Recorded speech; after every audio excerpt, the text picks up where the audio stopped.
Hello, everybody! I didn't give my players warning because why would I? At this point, you guys know that I'm unpredictable. I'm a loose cannon cop that doesn't play by the rules, but I get results. It has been a whole week since we last joined you all with some Goldshine investigations. My name is Graham, or Graham Crackers. If this is your first time in the channel, welcome. We play a lot of D&D and a lot of MMORPGs on the channel because our whole theme is playing games with friends. Now that you're with us, you're one of our friends, so welcome aboard to the friendship. But tonight I am playing Harrison Nerthos Blackmont, the Tiefling Paladin, Oath of Conquest, who may or may not be in the middle of a banquet hall that we just teleported to.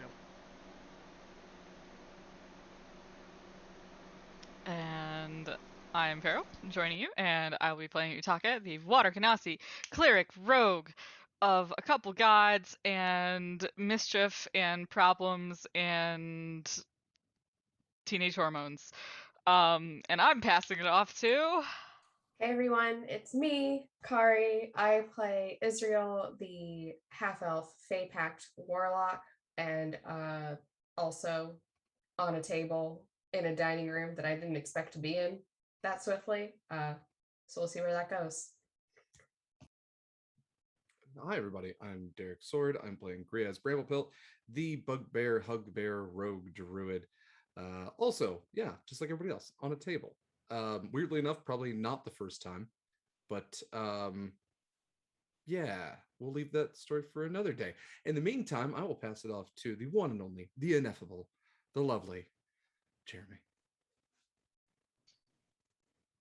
You, Derek. Courteous as always. Hello, everyone. I'm Jeremy. I play Yvonne Blackmont, the silver-haired paladin. He is a protector SMR Oath of Devotion paladin, who seems to always take the high road. But who's to say this time he will? You know, I think the party is beginning to rub off on him. Anyways, I will now pass it off to our wonderful GM, Matt. That's me. I'm Matt, your DM, and I will be playing everyone else. So, are we ready to dive back into the Goldshine investigations? Take us away, Matt. I would love to, thank you.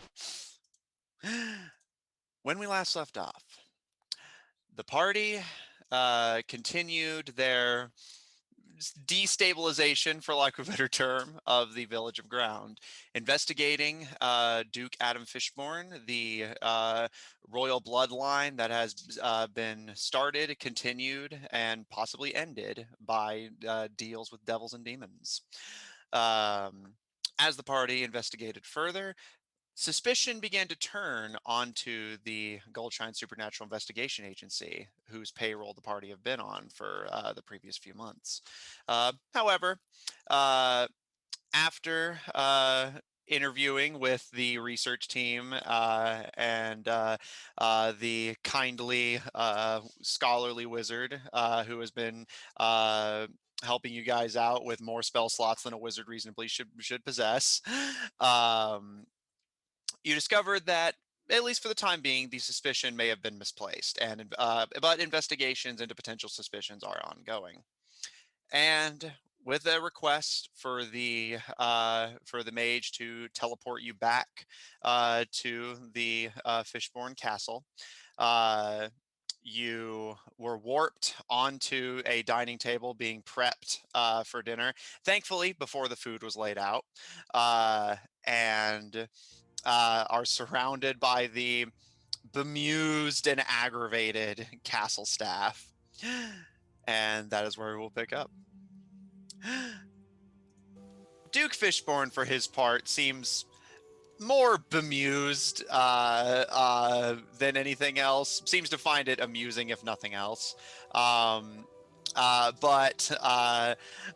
Crypt Brew, the vampiress, definitely seems agitated and aggravated by you guys' constant destruction and mischief on the castle grounds, whether she can definitively pin it on you or not.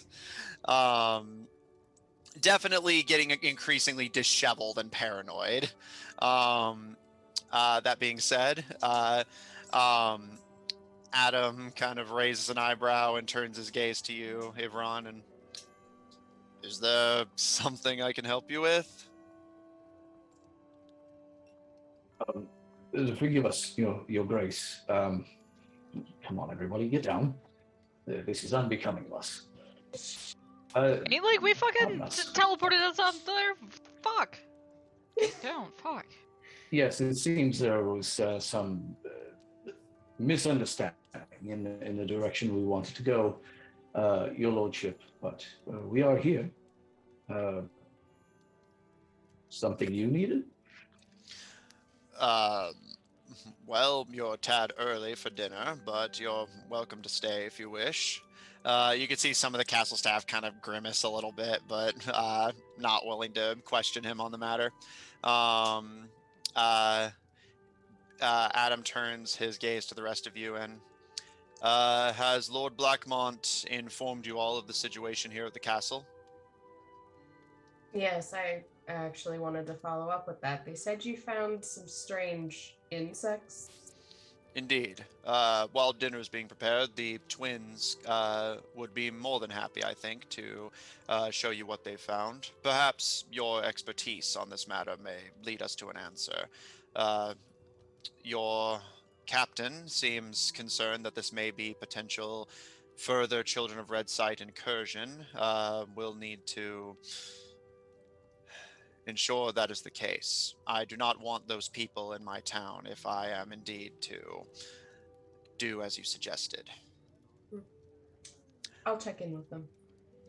The two dark elves give you a bow, Israel, seeming a little less overtly hostile than the others, and the male gestures with his arm to the door. Right this way, miss. Mm-hmm. She'd bow her head to the rest, sort of curtly, and then follow them. So while Israel goes with the dark elves, what do the rest of you want to do, if anything? You have been invited to stay for dinner if you wish. Adam does not seem offended by this magical incursion into his castle, more just bemused. I think that Garrus will hang out with Goriaz and Utaka and just kind of post up. Yeah, I was gonna say, I'm not going far from Gaharis. I have literally inadvertently returned to the scene of the crime. I am not saying anything. I'm keeping my hands to myself. If they are providing free food, that is great. I can put food in my mouth so I don't have to say anything, because this bugbear's got low-ass charisma. You have high charisma in our hearts. I know how to talk real pretty. I don't know how to lie for shit. You got a higher charisma save so long as you stand next to them. Exactly. Yeah. You'll never fail one again. All right, Utaka? I'll kind of hang by everyone. I'm not scared of this lord. Maybe I should be, but I ain't. Avron? If it pleases your grace, I think that I should attend to the security breach. Perhaps go with Israel and the twins. But only if you see fit. Of course. You are by no means a captive. You're more than free to. And perhaps she would be willing to share what she knows with you if she is not willing to entrust that to my staff. My thoughts exactly. And then everyone will follow after. Okay. I will awkwardly linger for about 5 seconds and stare at Adam. Just as everyone starts walking away, I'm just like tilting my head and like look at him. He'll like raise a hand like in a little like bye gesture and turn and start following. Adam kind of smirks a little bit, returning the eye contact, and gives a wave as you walk by. So you're gonna go with Ivron, Utaka? Yeah, sure. Okay.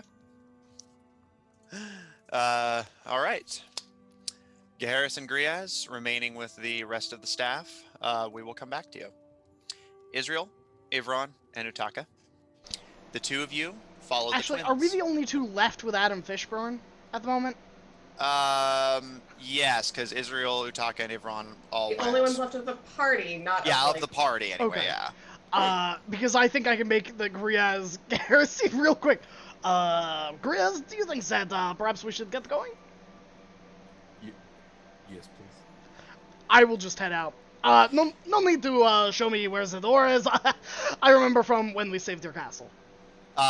As you say that, Gaharis, you feel a hand on your shoulder, and you see the smiling, fanged face of Miss Cryptbrood, who just immediately starts pulling you towards the door and just like, oh no, please don't go. Well, if you insist, let me just go ahead and show you the door, just to make sure you don't get lost.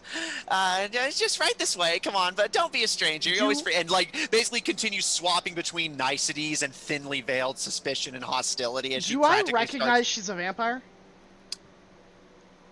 Make a nature. I mean, this close. Do I recognize? I feel like your paladin senses should be tingling. Yeah. Yeah, I'll Make roll a me a- perception check if you'd like. I'm going to call this a nature check. This is Oh, trying to identify a nature. creature. So. Sure. Okay. Nature is okay. 14 plus 2. Yeah, you're aware of what this is. Although I will say, as a little interesting fun fact, vampire in this setting is technically not the correct term. Nosferatu is the term for those turned into this specific creature. Vampire refers to a specific political sect of this infection. Just little interesting note I thought I'd make. And is she physically touching me? She does have a hand on your shoulder and her other hand kind of nudging you in the shoulder blade, almost like practically shoving you towards the door. Oh yeah. After like 6 seconds of that, I will. It's like, if you don't, excuse me, madam. Perhaps things are different here. But where I come from, it is very rude to touch another guest without consent, especially one that you do not know. She considers for a second, and you can see the hand on your shoulder, the fingers kind of flex before her arms return to her side and her hands cross in front of her waist, and just, of course, do excuse my bad manners. And she gives you a curtsy and gestures to the door of the castle. You and your friend were leaving? I suppose that depends. What would bother you more, if we stayed? Am I required to answer honestly? No, I believe that I am a smart enough man to recognize when I am not wanted. She just gives you a thinly stretched smile. That customer service smile of you are 10 seconds away from slapping the person. Oh, yeah. I mean, yeah. But I believe that we will keep going. I do not wish to connect myself with any other further problems with his lordship's castle. I have already saved him once. I do not intend to save him the second time. She kind of grimaces a little bit, and you can see her head kind of twitch, almost like cracking her neck. But she does not speak up any further unless you see fit to agitate her more. Oh, yeah, I mean, this is an active attempt to get her to do something rash. I am antagonizing purposefully. All right, we'll come back to you then. Israel, Utaka, Ivron. The two dark elves take you down the way you had gone in your second incursion into Castle Fishburne. Take you downstairs. Avron, this route you already know, down into the dungeons where you guys had first encountered most of these people. And still trapped within the magical sphere, you see Israel, what to you are very familiar. 3 crustaceans made of this odd, dull, sandy brown chitin that kind of hop and skitter. While they had seemed...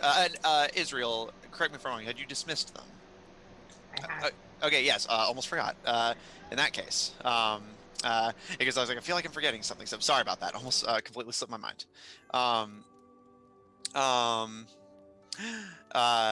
As the three of you head downstairs, Avron, you did remember seeing these creatures the first time, but while the bubble remains, the inside of it is empty. And the dark elves pause and immediately, oh no, they've escaped? What was in there?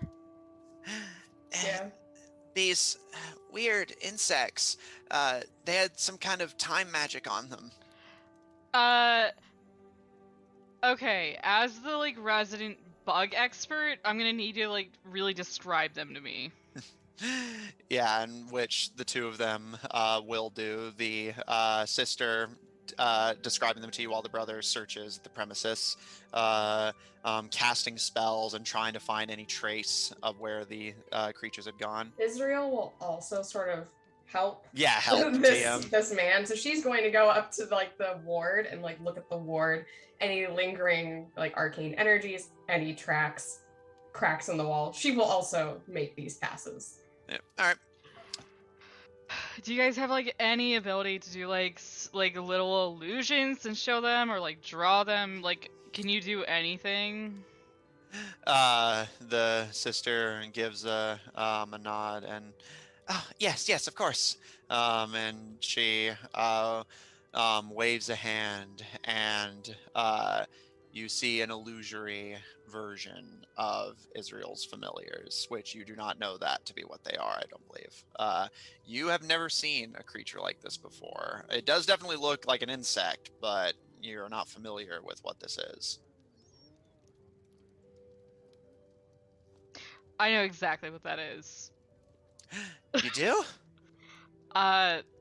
Yeah, it's some like magic bug bullshit. Well, I could have told you that much, but she gestures to the sphere, and I've used these things to contain much worse than these bugs. Even something magical shouldn't have been able to get them out. What? You said you've been studying them, right? She gives a nod.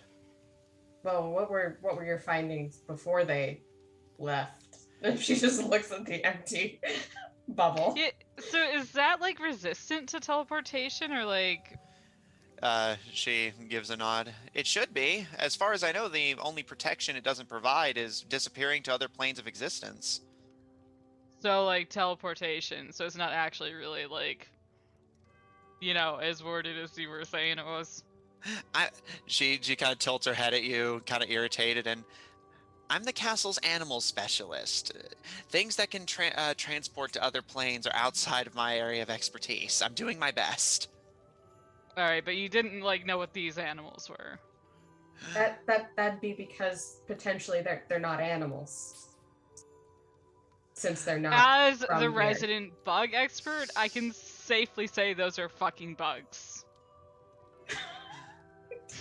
Well, regardless of whatever they are, the fact that they might be on the loose again means that they're a danger to Lord Fishburne.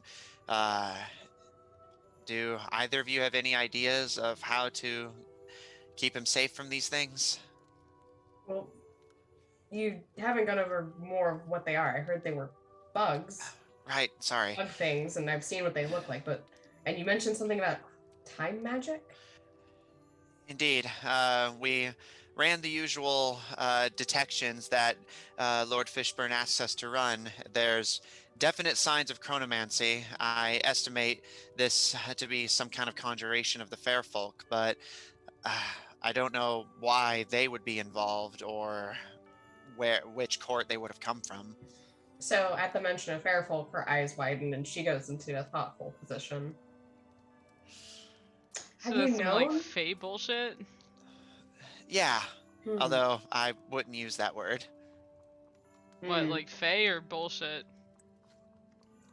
She kind of tilts her head. Bullshit is fine because that one doesn't get you cursed. Perhaps. I look slowly towards Israel. Have you ever known them to frequent the forests around here? The fair folk, that is. No, ma'am. The only thing in the fleeting forest is the gnomes, and of course the occasional stray animal. And the weird, like, cannibal elks. Well, that was a recent problem. Exactly, which they may not have shown themselves previously, but due to the circumstances, it could be why they've sent whatever these things are. Well, Or do you it think could it's be like, a result of perhaps their own fey magics interacting with whatever that creature is. I mean, could it be fucking related though? Like, you got like weird new elk cannibals out in the fucking forest. You got like insects doing weird magic, and then like there was a fucking like chick painting shit all over your walls. Like, it seems like really fucking timely. You know what I mean? No, you're right. But But you said there's time magic. yes, sorry. What we were able to find, they appear to be quadrupeds, although they seem to move primarily through hopping. They don't seem to much like walking anywhere. And anytime they saw anyone walking by, except for Lord Blackmont, they would immediately become aggressive and bounce at the walls of the shield. Seem to be trying to aim for the head and shoulders. And while we don't know how the time magic would factor in, we certainly can guess it isn't good. They Yes. catch anyone before you caught them? No, we found them during a sweep of the dungeons. It looked like they had been sneaking around, trying to stay hidden. Perhaps another stray creation of the artist, but it's not going to do us much good if we can't find them to remove the curse. Well, the I artist don't- fucking. I don't think so. What do you think it is? I have heard tell of them, but they are creations of the fair folk. And they're only sent out in fairly extreme circumstances, which might be the elk currently wandering, the cannibal elk currently wandering the forest. Oh, I see. It might also be the density of creatures not native to this plane in this very castle that they were reacting to, and as to why they might have been here. Oh, we've been Yeah, here there's for a years. lot of fucking devils here.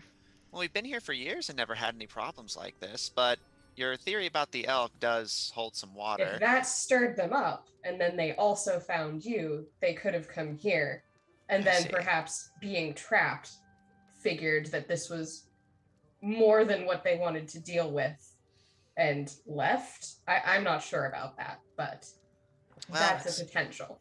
What do you think, Captain? I'm more concerned as to how they got in here rather than what they are. They're gone now. As to how they got in about here, that, probably and the same way they got out. If they're plane shifting, then Yeah. very little can hold them. I'll have to ask Mr. Golfang to put the magical protections around the castle back up. And she gives you a bow, Israel, and after a moment of consideration, gives you a somewhat more aggravated, but still no less grateful bow to you, Taka. And thank you all so much. Having them untracked is worrying me, but I don't know if you tested anything against them physically. Did you ever attempt to harm them? not yet. They were only here for a single night. We had just been trying to figure out where they came from first and foremost, if there was a risk of potentially more of them, if they were going to breed, anything like that. With how hostile they were to the staff, we weren't willing to risk running any tests yet. If they're a fey creation, then cold iron and vervain should keep them at bay. For places you don't want them to enter, you need to sprinkle salt and vervain across lintels, doors, that sort of thing, create a barrier. If you do encounter them, striking with cold iron should cause them immense amounts of pain, if not kill them outright. She- Additionally, the only other thing that you could probably do is raise a ward that prevents plane shifting into the premises or out of the premises, and then keep watch for a certain number of days to see if they come back. Yeah. Additionally, what we could do is solve the problem in the forest, keep watch for these creatures, see if they come back, and if they don't, perhaps the matter is fixed. Okay. Well, I'll let Mr. Golfang know, and we'll do all that you've suggested. Did you get all that? And the male gives a nod. Yes, thank you all very much. And he gives a bow similar to his sister.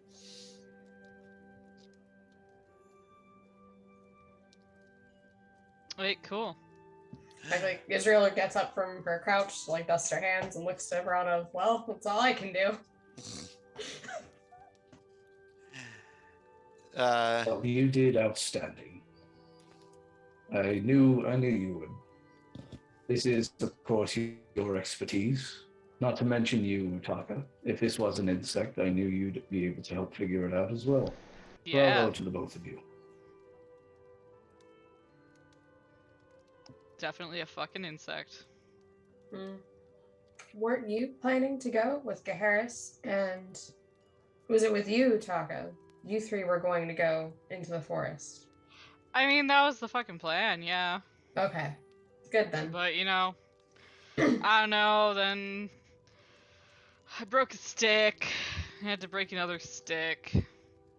Been a long day. Okay. Fucking sticks. Everyone looks confused, but he just... Exactly, like, Well, so does Israel at a certain level. Yeah, He's like, and- whatever, and- okay. The It's gotta twins be an who, idiom for something.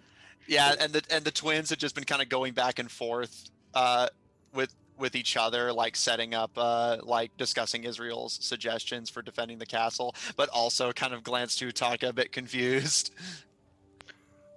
Look, they were fucking magical sticks. It's weird, okay? I'm having a fucking day. Magical Like a long sticks. fucking day. Okay. Where did you get a magical stick? And why would you break it? Why does anyone do anything in this group? Anyway, and she's gonna just turn and like start going back up the stairs. Like, I don't even want to continue. Yeah, the twins kind of look to you, Taka, and where'd you get a magical stick from? What'd it do? I've seen a lot of fucking magical sticks in my life. Have you? Okay, so I'm really fucking mad that this one time we had this fucking like long stick, like a staff or something of like spiders and shit, and I don't even fucking have it. Like, have you seen my like? Do you understand that I am a cleric of Ninklim? I should have had that fucking spider staff, and I don't have that magical stick, and I'm really angry about that to this fucking day. Anyway, they're going. I gotta go. That doesn't really answer, and like as you already are going up.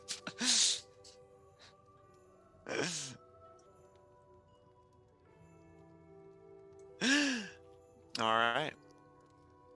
If that's it from the three of you, Gaharis, Griez, Gaharis, it sounded like you intended to attempt to further antagonize Gulling Cryptbrood. Oh, yeah, she already seems almost borderline irrational and not noble at all.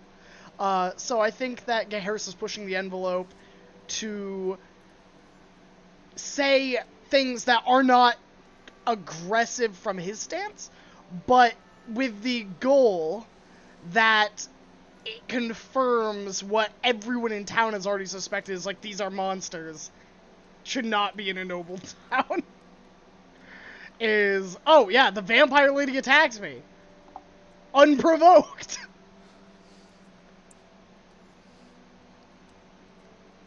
So you're trying to get her to lash out and attack you. Oh, yeah.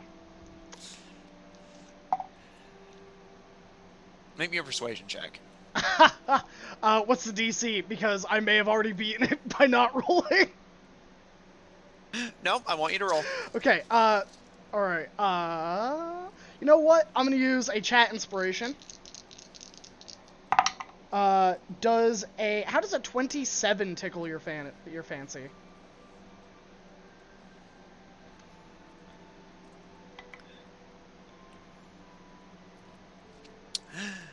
There. So I'll say, like, give me some examples of what you're saying. Sure. I would be walking. I have met many nobles in this on this continent. But none of them have had. I mean, I have met undead nobles. I have met Triton nobles. I have even met a dwarven noble. But none of them have ever had a guest or a person under their pay lay their hands on me or be so rude or disrespectful of a guest. The entire time, Briaz is just like kind of muttering behind, like, yeah, he's met a lot of nobles. Yeah, it is rude as fuck. Yeah. He's being rude as fuck. It Not really just, like- shows the caliber of a real noble house. Yeah, it was a real disappointing.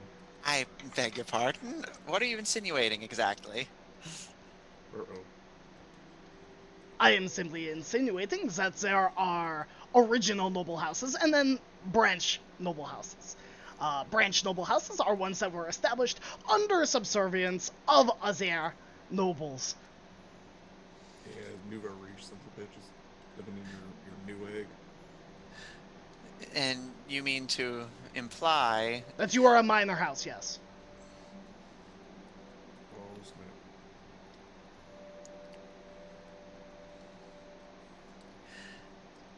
if He you also doesn't have mean you, by something the to way.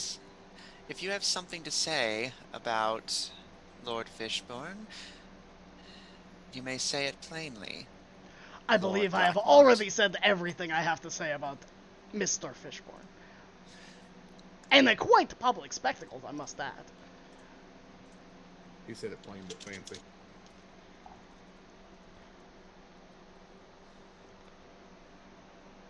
Just a second.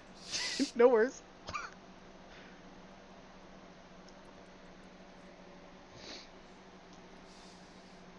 Okay.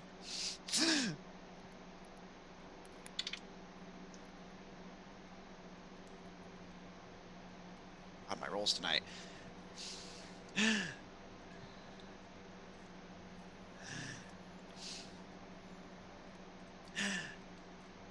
Israel, Utaka, Ivran. As the two of you are re-emerging from downstairs, you don't hear you can hear Gaharis talking and some quiet responses from Miss Cryptbrood. But as the three of you come up, you see Gaharis and Griaz with Miss Cryptbrood between them with her arms crossed. And you don't hear what Gaharis says, but Gaharis, you see her eyes go completely blood red. And in a flash, she throws herself at you. And you just barely manage to to draw and put up your sword in time to keep her claws and fangs from digging into not even going for your neck, just going straight for your chest. And as she attempts to basically steady herself on the sword and reach down, almost trying to claw at your face. Take it back! Take it back! Hey, get off of him! As we ascend the stairs. I can't imagine that Lord Fishburne is that far away. No, yeah, they're just in the dining downstairs. So I will call out loudly. So this is how you treat Azea nobles, is by attacking? And yeah, I will just launch. Actually, you know what? I think I curl my. So I'm holding my blade like this, right? Or my scabbarded sword, yeah. Just kind of pushing at it. I curl my those jagged plate gauntlet gloves and curl them around to hold her hand so she can't pull away. So that when Mr. Fishburne, or when he arrives, that she can't just be like, oh, I didn't do anything. It's clearly her hands. I'm going to call this a grapple. Sure. 28, I believe, would be my to hit, because I think that's how grappling works, right? No, it's Oh, athletics. You have to use athletics, sorry. and she can do acrobatics so if she prefers. 27, 19 plus 8. Okay. You hold down on her hand, on her clawed hands, and whether it's like her frustration, preventing her from thinking clearly enough to try harder to escape, she seems like she's trying to pull away, but more so she can get her hands free to keep striking at you. Which in the meantime, Avron, Griaz, what are the two of you doing, if anything? Just so I make sure the party has a chance to do something before anything else happens. Ron's jumping into action to split this up, shouting, "Madam Cripbrood, what are you doing?" And I think as he approached, he'll try to like pull her away. Okay. I don't want to metagame this, but with Griaz's like active perception, would he have noticed Gaheris like kind of holding her in place? With your passive perception, easily. Yeah. Then at that point, I think he's just gonna like put an arm out in front of Avron and go, "Oh no, let him settle it. It's all good. You're gonna make it worse." Oh, this is not his house. He's acting like a barbarian, and she's mad. So are they fucking attacking us then? Fuck's going on? I did not say anything else except that this is a minor noble house. Are there other of her allies in this chamber? Not yet. I was giving a chance for the party to do something before they arrive, if they're coming. Yeah, no. Israel is point is calling for Lord Fishborn, please control your maid. Like... Yeah, Griaz is not like engaging aggressively. We are the victims here. Yeah. We need to separate the two. Get off me, Griaz. Let me arm up. Are there windows in this room? Not in here, no. Are there candles? Yes. Okay. I want to use thaumaturgy to make the candles like flare up really dramatically and like make like longer shadows and like just ramp up the drama of what it looks like when someone walks in here. Give them a little cinematic moment. Yeah. Okay. Give him the old razzle dazzle.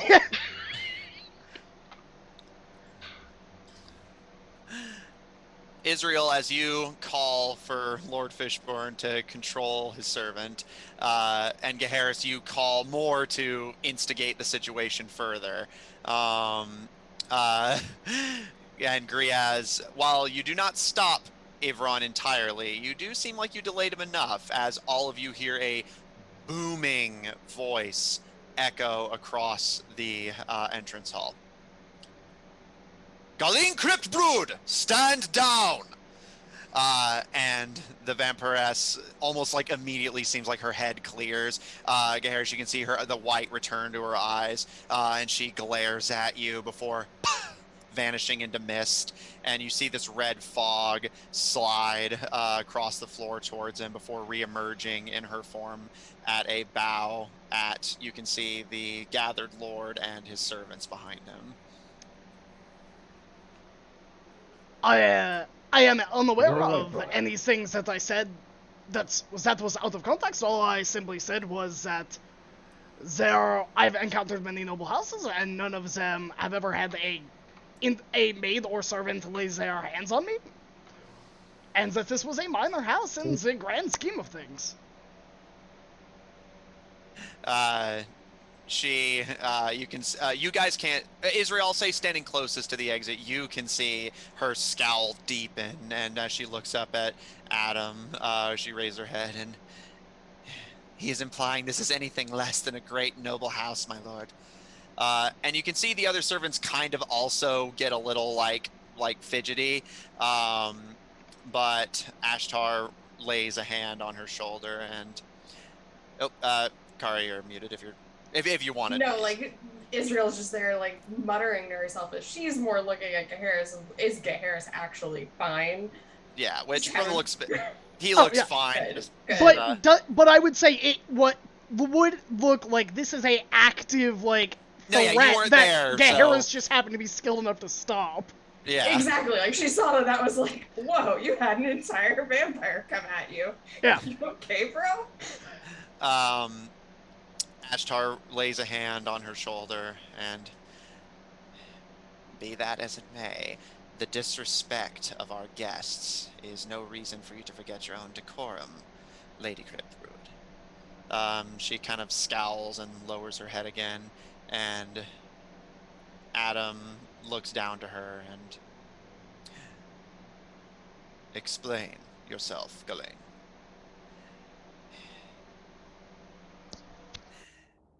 Ever since these people arrived, the strangeness at the castle has only gotten stranger and more hostile, teleporting in and out like this is their property, leaving strange beasts and beings wandering our grounds, summoning creatures and casting spells.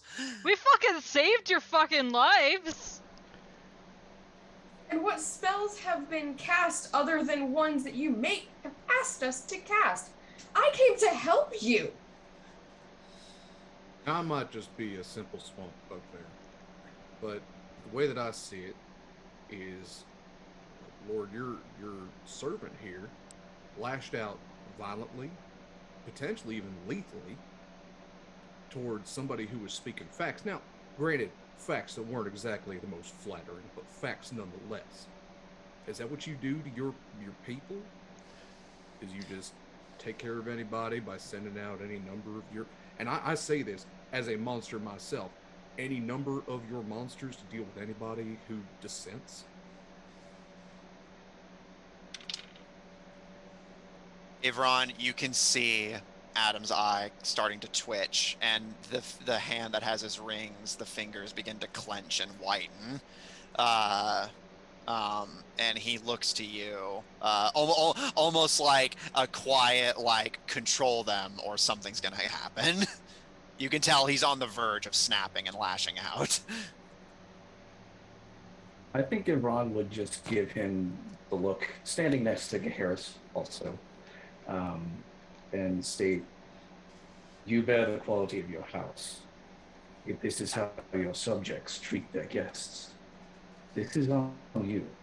What is your response, Your Grace? As if to say, if you're gonna do it, fucking do it. I've done enough in this house. He takes a long shake, and it's obvious to all of you he is on the verge of snapping, but he takes a deep, steadying breath, and his hands slowly...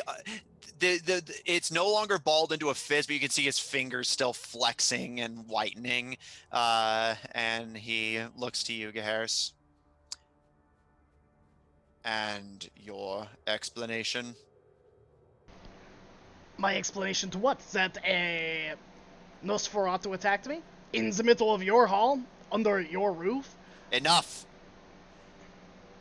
I want to know why you decided it necessary to make these comments. Your presence has been upsetting and demoralizing to my staff, and we have been treating you with all manner of grace and respect. With all due respect, my lord, that is the utmost of ungratefulness. We saved all of you. We reversed all of the cult's magic on you. And what have we gotten? Accusations. Treated as if we're dirt and, oh, thank you for saving us, but really, you can be on your way now. We have it handled. And I'm not a lord, I'm not a lady, and I don't care about any of that. Who's minor, who's major, who gives a shit about that? But what I care about is that somebody just straight up went to maul someone for words. You know what that would have given me in my house? At least a smack upside the head for being so foolhardy. You don't react to words you don't like with fists and fangs and claws.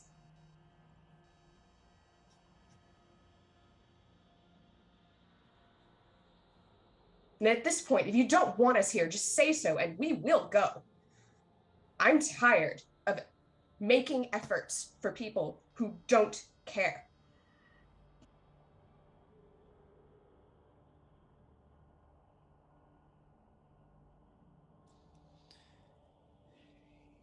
He is silent for a long moment.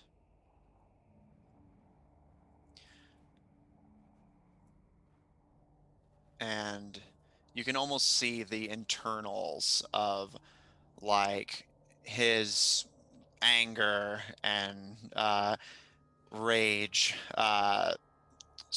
like bubbling under the surface, almost like the cauldron lid, like ever so like shaky as like smoke and fumes occasionally hiss and whiff their way out. After a moment, he sighs and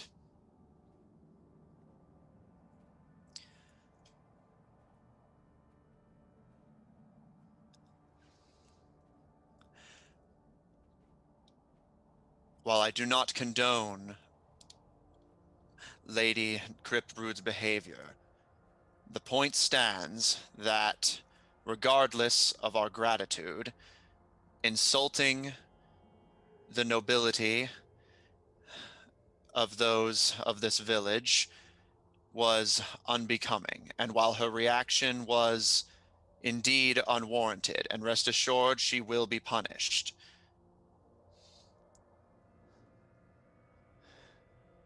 I would appreciate it if you would all leave for the time being. What we were trying to do, by the way. Just You leave. gonna be coming with us, right? Wasn't that your deal with him? I'm gonna nod my head towards Ivron. If you want us to leave, you're coming, yeah? He looks to you, Ivron, with definite fury in his eyes, but seeming like at the very least he's still conscious enough to at least like acknowledge that like he did indeed make a deal with you, and he's not he's at least not angry enough yet to go against it. I believe that I would feel safer if you did not accompany us. It is clear you can barely control your monsters. I have no intention of having someone who claims to be nobility that cannot even uphold the tenets of responsibility. I do not trust you. I don't need you. And when all of these monsters feast on your citizens and you, I am not going to shed a tear. And I'm going to walk out.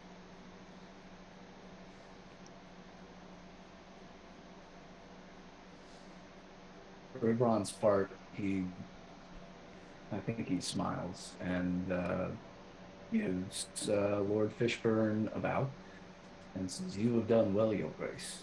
That was quite the test, and I believe that you passed. For now, I will remain with my party in town. But if you feel the need to have my advice, I shall be there. You know where to find me." Indeed. Do not return to the castle grounds. I will seek you out myself to continue our training. As you say, Your Grace. Good evening. I'll be in touch. Like, do that, and then I will peace out after Ivron. Yeah, Israel just sort of watched the group and then just lingers her eyes on Fishborn for a long while. But then she just turns and goes. She doesn't say anything. Griaz? Just he'll follow out too, just mutter under his breath. You'll need to learn how to take a little bit of criticism.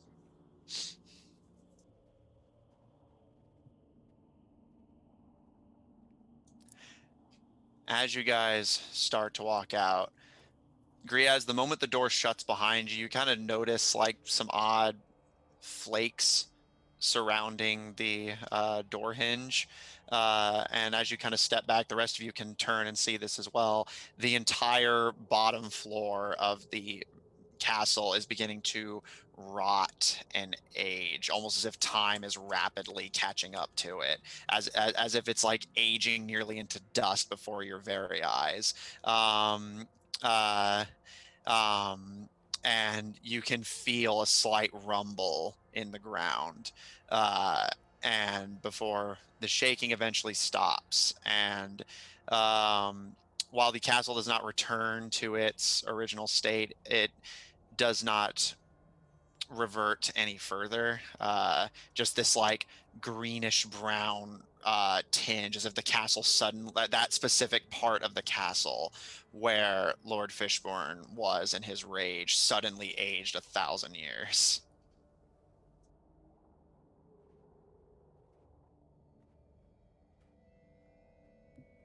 Israel just shakes her head at the whole darn thing. But she'd also try to catch up to Gaharis. Like, what the fuck was all that? Well, she laid her hands on me and Griaz and was pushing us out the door. I simply said that is rude, and that I do not appreciate being touched by someone I don't know, let alone by someone I have not consented to let touch me. And they got upset, and then I said, but, you know, I've seen plenty of noble houses in my times on this continent, and none of them have ever stooped that low or had such disrespect to anyone. And then she attacked me. Yeah, sure. Well, Griaz was there. No, I'm not fucking doubting that, like, your pretty words are fucking true. Like, you tell them real fucking pretty, but that ain't mean you weren't fucking planning this the whole time. I'm not a fucking idiot. Not even that. It was the latter part of it. The accusation at all of the monsters. I would think you, of all people, wouldn't stoop that low. Yeah, fuck that. You got a problem with him? I'm a thumb towards Griaz. I don't have a problem with Griaz. I know you don't, and that's what's so ridiculous. And that's over the top. Even for all of you. Monsters in general. He's just calling out the fact that they were acting like monsters. There it is a wasn't difference. clear, as someone who may not even be a monster, and has hunted plenty of them. I mean, she is a Nosferatu, and they are devils. I mean, yes, I don't disagree. But talking as if they're not also people isn't going to make any of them likely to listen to you. If you were trying to convince them of anything. Or at least fucking tell us if you're trying to start a fucking fight. Like, 3 of us were down there. You didn't fucking know we were gonna walk up right then. You're trying to start a fucking fight while, like, half of us are somewhere else? Are you fucking stupid? I did not intend to start a fight. I was Yeah, you fucking did. To see how Lord Fishburne was going to react. Okay, I'm not stupid, you're fucking stupid. You're fucking lying to yourself, whatever. Bottom line is she had a big button to push and you pushed it. That's alright. We tested the waters and it turns out they're a little bloody. At least for her, anyway. Either case, I don't want to go back into that stupid place. Yeah, fuck them. God. That is fine. I am ready to leave ground. I have no doubt that Lord Fishburne has this so entirely handled. Do you want to fucking wait till the fucking month's over and you can fucking kill him? Why? What point is it at this rate? If we kill him or something else does, I'm done caring about this place that doesn't care. That is no, my it's sentiments just exactly. them though. It's not the rest of the town. Oh, I intend to tell the rest of the town that the GSIA will not come to save them next time, and that they should probably go to Valebright or go to another city and be safer. I think that's the better idea anyway. Because it is clear that the loyalty of the town is not with Lord Fishburne, for the very sake of the reasoning that they don't have to be, and they are the only people that he has to win over, and he has never done that. How many of Captain Buckler's chicks are there here? The crew? Yeah. All of them, right? Yeah, all of them. Yeah, but how many? I thought it was like 30? Maybe 27? That seems like a good fucking number to protect a bunch of, like... But they can't do that. They're heading to the lake like we are. Yeah, but if we don't need to head to the lake, because Tails said that he could drop us closer to the swamp, we could ask if Captain Buckler and her chicks would escort these folks back to Veilbright and leave the fucking lords in the fucking castle lording over nothing. I mean, we could ask, but what I'm saying is they have their own reason why they were going to the lake. They have a schedule to keep. The only reasons they are traveling with us is because I offered to pay them, and I did, to give us a boat.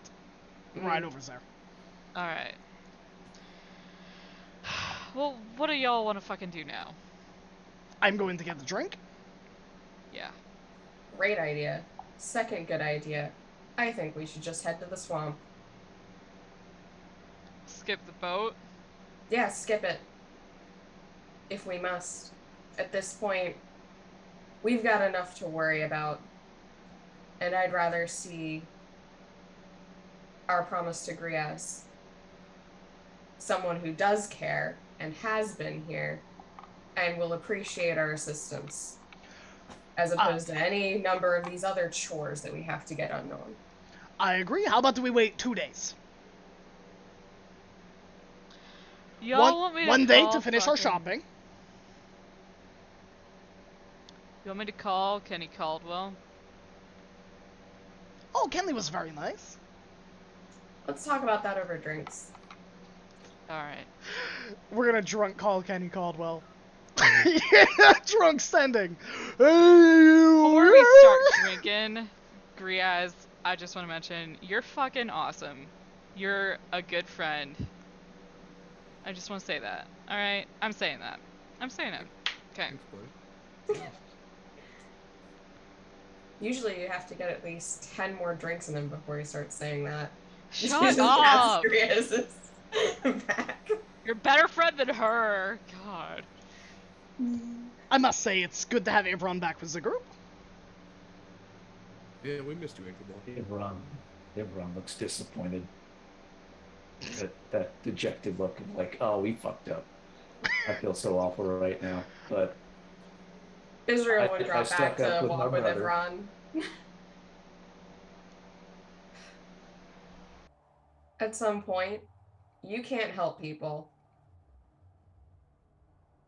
We've done what we can here. People aren't dead.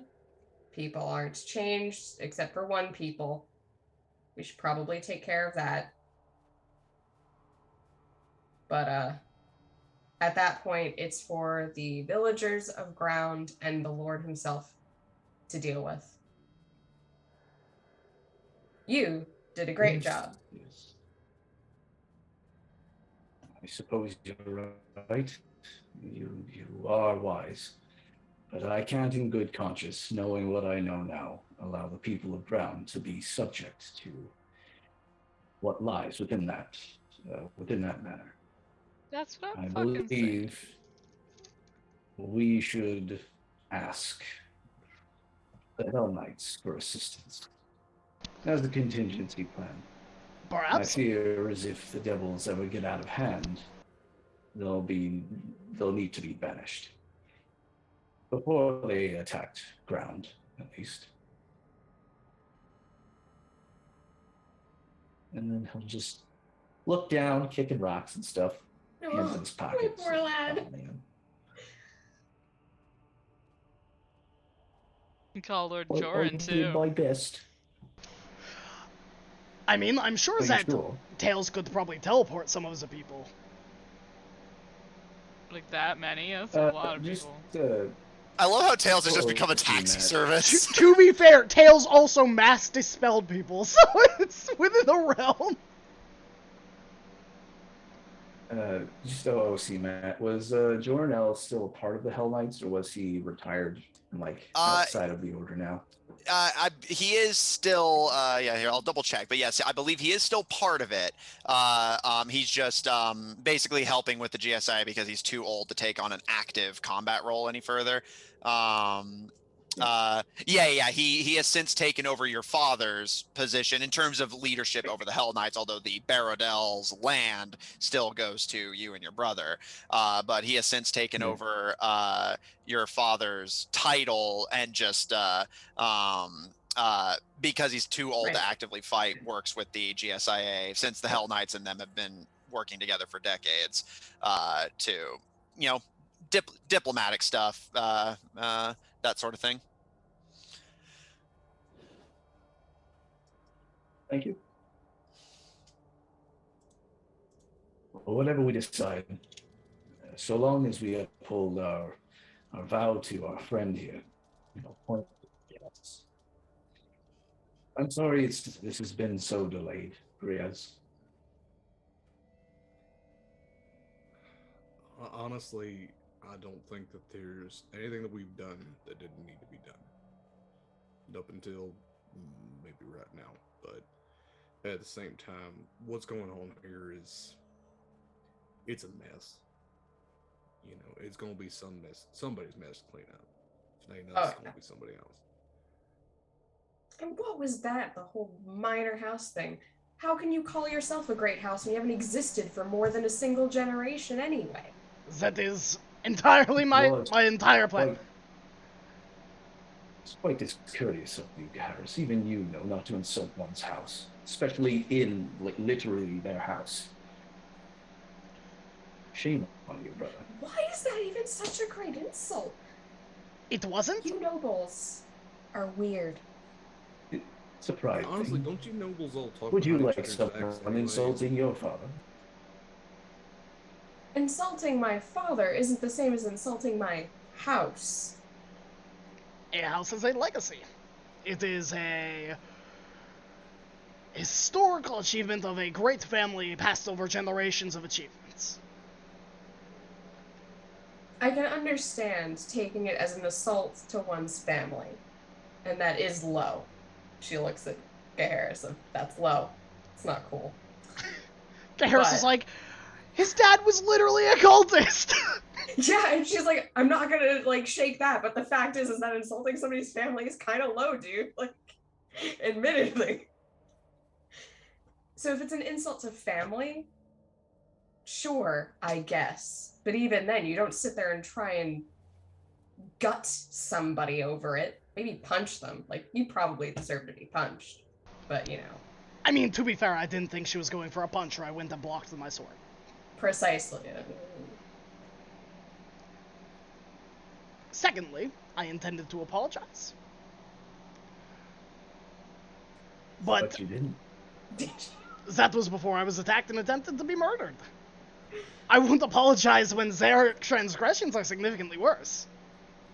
Fair.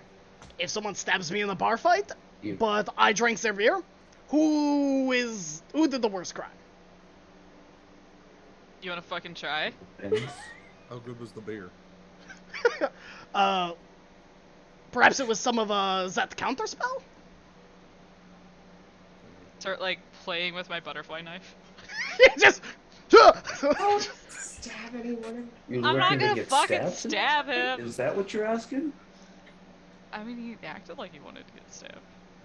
I absolutely do not want to get stabbed. I get stabbed and bitten and chewed and smacked and swallowed and thrown around whenever we are on a case. I am under no pretenses that I would like to stay with all my blood in my body.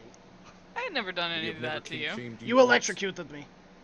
Twice. That's not a thing you fucking listed. Is that this fair? Okay, fair. You get that one. But I'm adding it to the list now. Look, it was... Alright, the first time was an accident. Second time was purposeful. It was efficient. Wasn't that when we were facing that awful, It was a awful snake. thing? It was a fucking snake. And I fucking killed it. You're welcome. Nightmare Snake. Nightmare Snake. This party. This party. So are we at the tavern? Yeah, I hope so. yeah. So we're all And you guys shooting are the just- shit as we walk down the street. I mean, you remember there's a walk from the castle to the town anyway. Yeah, so, yeah. Absolutely. I felt Are- like we had got there. Are we being trailed? Make a perception check. I'd love to. Well, even with advantage, that's not great. That is a 15. No, you're not being followed. Yep. With a passive of 19, are we being followed? Nah. You think you're not being followed. Are Are there any like locusts in town? Just out of curiosity. locusts? Isn't it winter? Yeah, it's middle of winter. Didn't I send a swarm of locusts to town? I think you said a swarm of roaches. Those Roaches. that you merged Sorry, out of my the bad. castle. Are there Yeah, any your roaches? roach cape. Make a nature check. Which is somehow even scarier because roaches have like a higher survivability. Yeah. I got a nat 1, fam. Nice. No roaches in sight. Not a single They never roach. are. No roaches anywhere. All the roaches are dead. Yeah, all roaches everywhere. Perhaps an extinction event. Anyway. Oh fuck! I took Oh, them here, God. they're all dead! Did me snapping that stick kill all of the vermin hollow bugs? Is Barry okay? Barry! I'm just saying, canonically, we haven't seen Barry since this event happened. That is fair. Quick, someone Snapping put that some stick points for put us Sperry all the into Berry. a- Spam it. Snapping the stick puts you in an alternate dimension where you are that class. It doesn't change your class. It changes your mentality. Thanks, Cal. Couch redeemed to Thank Barry the you. Barry. Barry's fine. Barry's fine. Yeah, we're good. Barry's fine. So as we're coming in towards the tavern, your target just suddenly stops, looks around. There are no roaches, and then suddenly there's this call, Barry, and he dashes to the back of the tavern. Yes. We're like, what? And then he just Like like a saunters cannon. back out of He's just- Barry's fine. It's whatever. Don't worry about it. All right. Yeah, you popped to Cleo's carnival, and yes, Barry's fine. Seems yeah, more here's the- confused. What's up? Don't forget to purchase them those things we talked about. The Things. Huevos Dracaris. Oh, hey Israel, you wanna go that way? Let's go. Come on. Okay. She just waves a hand. All right. We'll meet you later. Buy us some fucking ale. We'll be right there. Oh, wonderful. I have to stop into the pet shop anyways. All right. So three of you head Because to the I'm pet carrying shop. 3 people's gold. Yeah. Right, it- that's Garrus is like loaded for bear. Garrus is a like well, one of loaded those- for dragon. Yeah. Yeah, well, yeah. Garrus He's like one is of those America's bank ass. trucks. Hey, I'm just Alright. gonna say, Trust. when we hit level 20, we have a fleet of dragons. You're gonna thank me. All right. Griaz, Ivron. What are the two of you going to be doing? We'll go get some drinks. There you run. I suppose so. Where are they going? I wouldn't worry about it. Isn't it's their idea? Yeah. All right, let's go. I mean, unless you want to go shopping. There's, What was there's a lot that of shops in drink you town, and made? I know you've been at the castle this whole time. Do you want to look around? Oh, no, I'm quite tired. That whole ordeal had me quite upset. Unless you want to go shopping, I'm more than willing to accompany you, sir. Nah, I try not to engage with capitalism if I can help it. Yeah, let's go. Just warm a couple seats and get some beers. Sure. All right. For those of you heading to Cleo's Carnival, it doesn't take you long to find the colorful building on the outskirts of town. And as you enter, Gaharis, all of you are immediately greeted by Cleo, who gives you a nod, Utaka, and it's wonderful to see you again. Your Barry, was it, has been most friendly and delightful. And Gaharis, the purchases you made here treating you well? Oh, of course. And I have like I think I wrote out a list, and I will go up to the counter, slide the list, 3 sacks of gold. uh, Oh, you'll find everything that I may need on those. she kind of takes the list and looks it over and kind of glances to the rest of you. And specifically, she looks at Israel and then kind of back to you, Gaharis. And Don't worry, I know that you know what it's for. Can, can we see them? I want to see very, them. very well. Just make sure you keep this from the people of town. Absolutely. The I give I've a poignant look at Utaka that is like, you better not ruin this. Don't ruin this for us. There is a level of threat in that look. Israel looks excited, but like trying not to look super excited. You're you're act- you're actually quite in luck. I've just cycled around the mystery egg collection. I try to keep them rotating throughout the furnace, as I'm not sure what their exact species will end up being, and I would hate to overcook the poor things. Anyways, come here in the back with me. I'm gonna head to the bar. I gave the gold. I gave the list of what people wanted. I'm out. Exactly. Meanwhile, Israel and Utaka are gripping each other's hands, going, "Oh my god!" All right, Garrus, as you head out, she takes the gold, so knock all that off, and um, she looks at the list and all right, so and Gaharis, it was one white dragon, and I think I didn't actually make a list, so that's up to Griaz and Israel. Griaz It was- wanted grab bags, I believe. Yeah, Yeah, I wanted the rock one and the purple and gold. yeah. The So Spyro Griaz and the wanted Great Stone two. Dragon. Yeah, Griaz wanted two mystery bag ones, granite and purple and gold egg. Utaka, I believe, wanted a white dragon egg because that was one of the Yep. identifiable ones. And Israel, did you order a specific one? the gold one from the mystery Okay, bag. all right. She looks over and just, all right. It looks like you've ordered a white dragon egg. Very good. We were beginning to run low on those, so you managed to get one of the last ones. Uh, Now I don't know if Mr. Nearthos has told you already, but uh, I will take care of the eggs, as travelers will find it difficult to keep them in the proper incubation conditions. But I will make sure that you are informed immediately on their hatching. Uh, Can you and like call us with like a spell? Of Can you do course, that? and All well, right. don't have a need for the spell. My messenger birds are quite fast and quite good at tracking. Uh, Like and how good? Cause like I could call you every fucking day.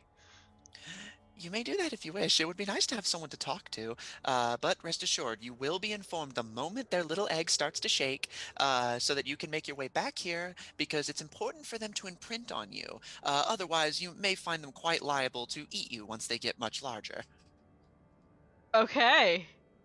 Yeah. Now, were you the one that ordered the white dragon? Now, something you should know, they're not the largest or most impressive of dragons, but rest assured, they are Okay. very intelligent, but they can prove a little bit on the skittish side. They are most comfortable in freezing cold and aquatic conditions. Yeah. Cool. That sounds familiar. Looks at Utaka. His Minus gills the like freezing flare for cold a part. second. Just wanted to make sure you were informed. And uh, are all of the mystery eggs going to you? No, not all to me. Just the gold one. Yes, Um, the gold, the granite, and the purple and gold. But if you want to see the current selection we have, I can put these on layaway if you wish, but we do have a fresh rotation for viewing if you wish. Yeah, I want to see fucking all of them. She smiles and gestures. Well, come, come, come, come. All right. And she walks you through the back. You pass by the bin where the ice or the white dragon eggs are kept, the ovens where the red dragon eggs are baking, and finally to the massive furnace. And cranking a mechanism that she had not touched during a Harris's visit,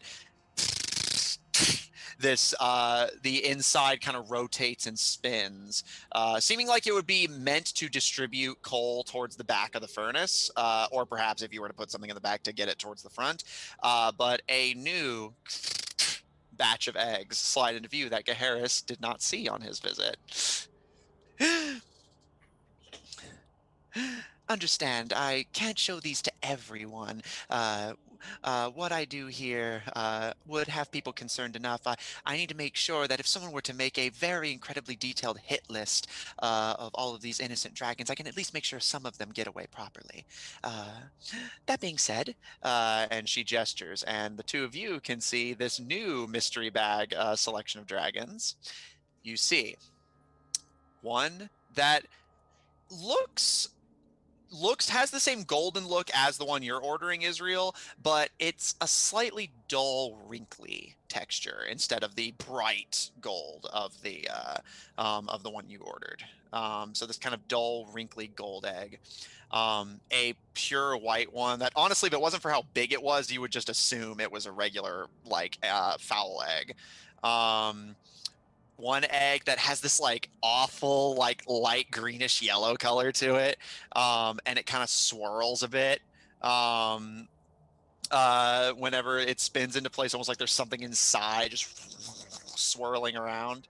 Is that one like getting fucking close to hatching or something? You said I if they move. Well, if the egg moves of its own accord. No, it's been like that since its arrival. I was initially worried that it was no longer fresh, but it doesn't have that ever poignant scent that rotten eggs tend to. So I believe that my nostrils would inform me quite immediately if this egg was no longer fit for hatching. So I Can I figured it would like be. lean closer and like how hot is it here? It's pretty hot. No, you can lean Yeah, okay. closer, but it's hot. Okay. I'll lean a little closer and like move my ear a little closer to it. See if I can hear anything from inside the egg. Make a perception check. And while that's happening, I will say the last two eggs of this batch are a silver one, this kind of like almost iron gray, and finally a pitch dark black one that actually looks less like a black egg and more like just a egg-shaped void in the oven. I want that one. And she points at the void egg and would provide another 300 gold. Oh, you and your friends are quite the shoppers. Well, the gold one was for a friend. Oh, I see.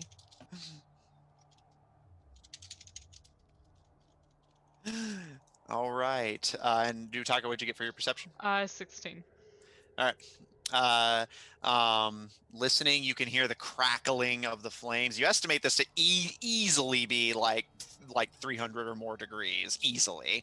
And you can hear the crackling of the flames. But listening closely, you don't hear anything that would imply movement outside of the snapping of the sparks and coals.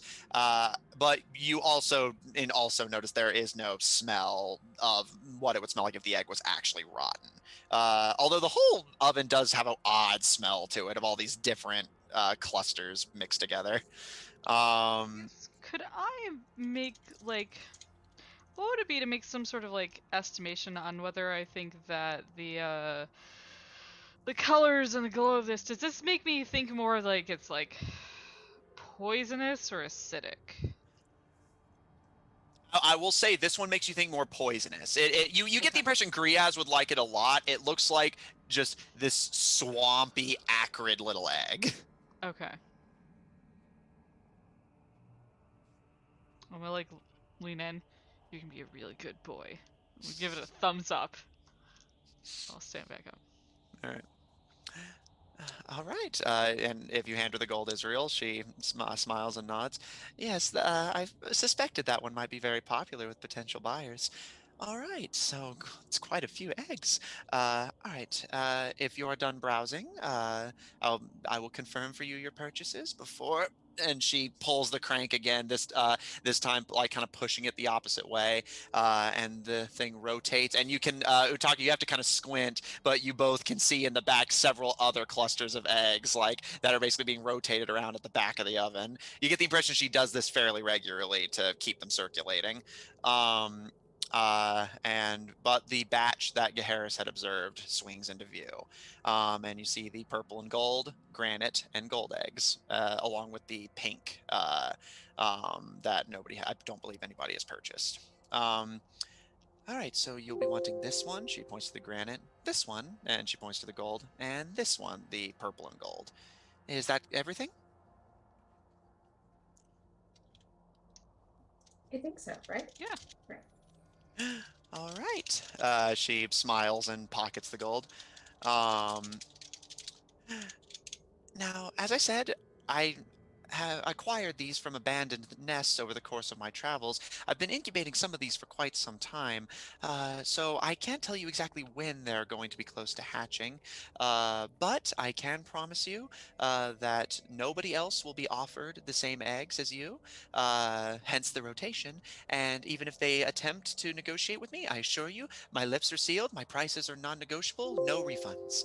Uh, these eggs will be yours, and I will send a messenger animal of some sort to come and find you the moment I think they may be close to hatching, and I will make sure you're here to imprint on them as quickly as possible.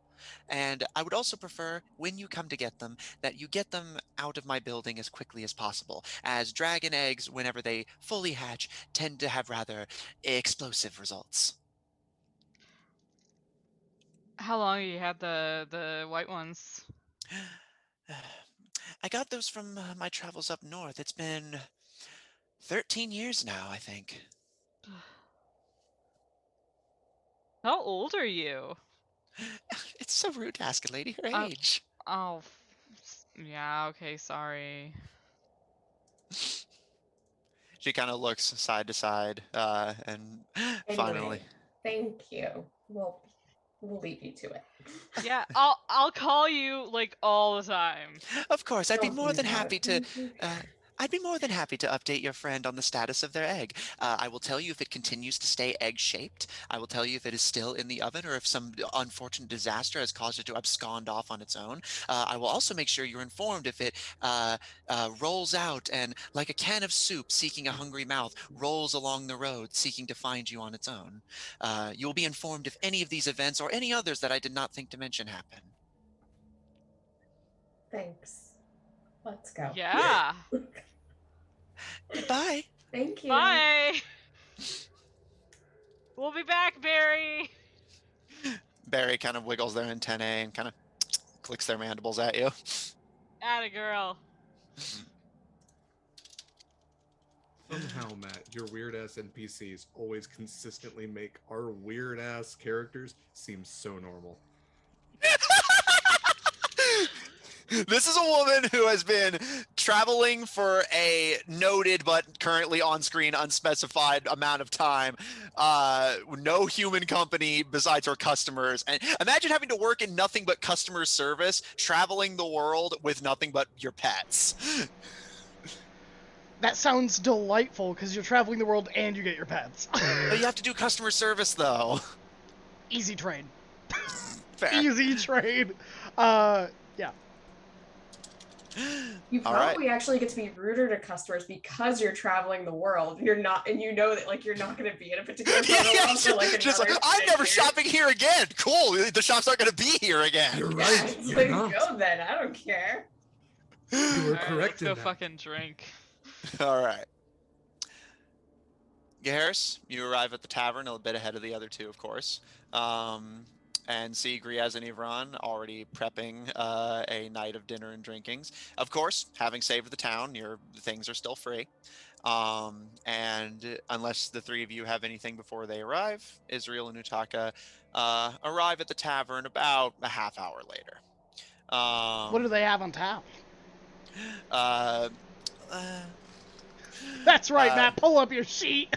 yeah. Pull up the list. You typed it out. I'm just giving you excuses to pull it up. No, you're right. Yeah, like I had it ready. It's just didn't think I'd need it. Okay, sure. You see that similar to the because you know the Winter Festival to have been intended to be hosted here before it was moved to Veilbright on Yvonne's suggestion. You see actually several brands that are discounted that you recognize from your drinking contest at the Winter Festival, as well as some regular what appear to be normal brands, which you can't read the language they're written in, but you also see this like turquoise greenish blue alcohol that's written in a language you can't read, but it looks interesting. And this appears to be a tavern regular that they serve. I will point at it. What does this and what does it do? The Bubba kind of pauses and looks to you in surprise, but turning their attention to the alcohol, gives a smile and pulls a bottle free.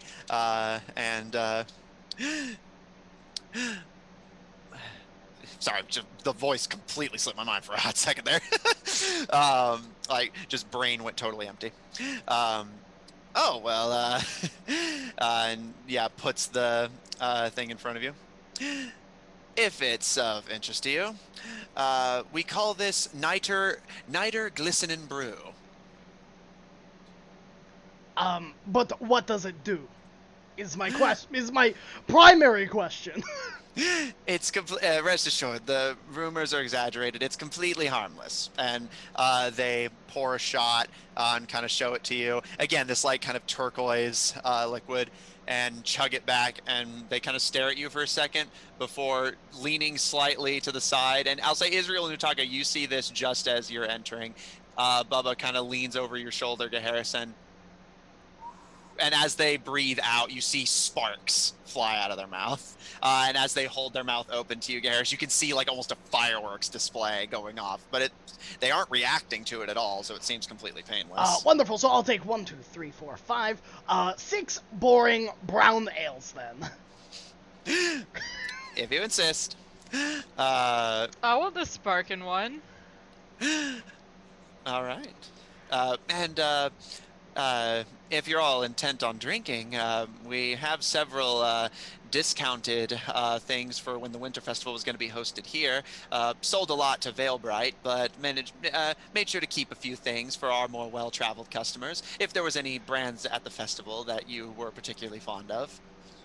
Wasn't there a Halfling's Luck one? Not Halfling's, like Betting Man's Brew. Technically, though, yeah, there was Halfling Hooch, which had a similar effect. Yeah, I couldn't remember. So yeah, there was 2, Betty Man's Brew and Halfling Hooch. I will make a mental note. If they have those, I will just get the boring brown ales, grab all the tankards on a tray, bring them to our table. Also, there are tons of drinks that are, the Veilbright specials. If anyone would like some, personally, I am going to stick with predictable and normal. Yeah, okay. Drinks? Fine. I mean, all is fun and games until you wake up the next morning with scales. Or feathers. Look, all I'm saying is we're trying to, recreate the Veilbright experience.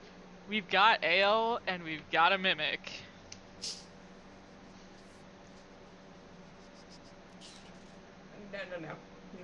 No. She's just gonna take her boring ale. All right, so a boring ale for everyone, and Utaka, did you want some Niter Glistening Brew? I'll drink the thing that Gaheris brought. Okay, so Gaheris, a round of ales for everybody here will run you. Yeah, because you already helped these people out, they're not going to charge you. So,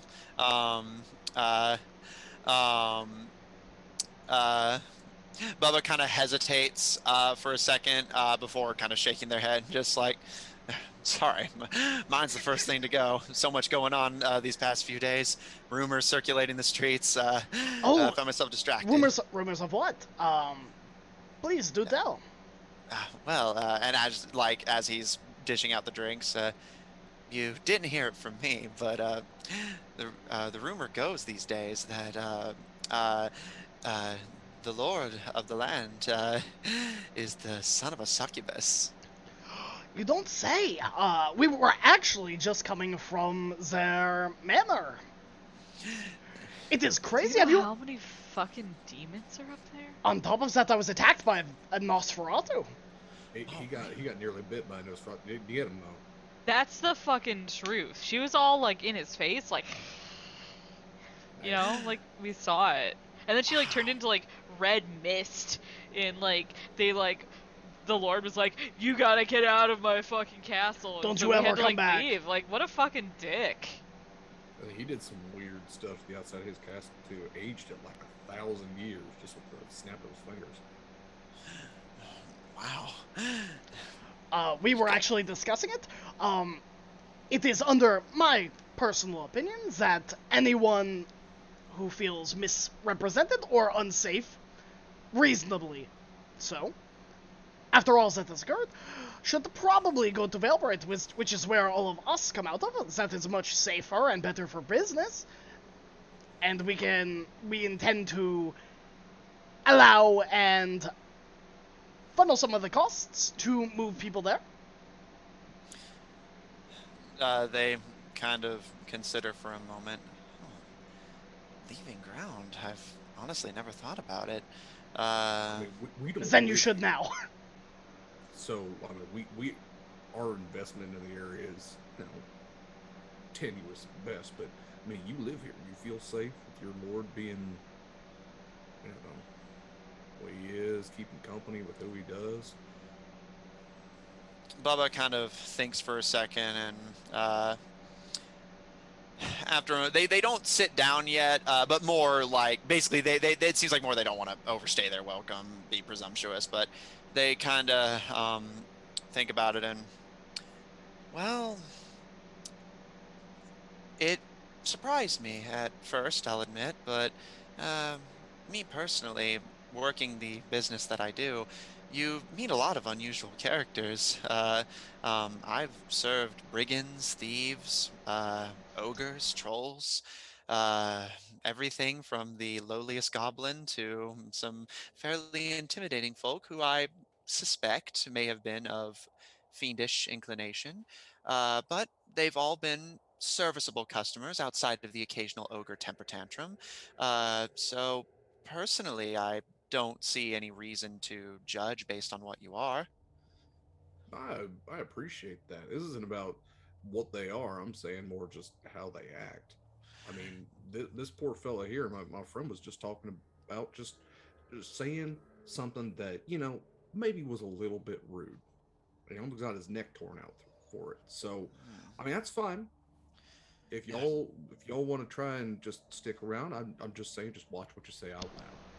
You'll be fine. This Probably, is. maybe. We'll see. I will. I would just I, say that. Are you skilled with a sword, Bubba? Or a uh, shield? I train whenever I can. Uh, Likewise, I have been trained by the best. And had I not had years of experience, I would be dead right now. For saying very small facts. To make sure I understand exactly what you're saying, this Nosferatu that attacked you was a member of the staff? That is Yeah, correct. like fucking Crypt Brood's her name. Like, what a fucking name too, honestly. Well, you meet people with all sorts of unusual names, but uh, I'll certainly, at the very least, that is certainly horribly impolite, to say the least. Well, I'll he's a lord, and she's like this other lord's servant. Like, I don't think that's just like impolite. Like, that's like aggression between noble houses, yeah? That is Oh, correct. that's far above my pay grade, but rest assured, I will absolutely be having words with them for treating guests of this town so poorly. If I were you, I would get out of here while you can. As The it is, the this place GS is going to become a war zone at some point, potentially in the near future. Either between the cult or the other forces that you already know are abroad. I'm not here to tell anybody what to do with their lives, but it's probably a good time to look at your investments, look at your safety, and look at your options. And we intend to leave in 2 days. So tell everyone you know. I'm certainly willing to spread the word, but speaking for myself at least, I don't think my family and I will have any intention of leaving. Uh, my younger brother's too young to travel extensively, and even if he wasn't, What if I could get you there in an instant? I appreciate it, but I may not be a fighter, Mr. Gaharis, right? That's Uh, correct. I may not be much of a fighter, but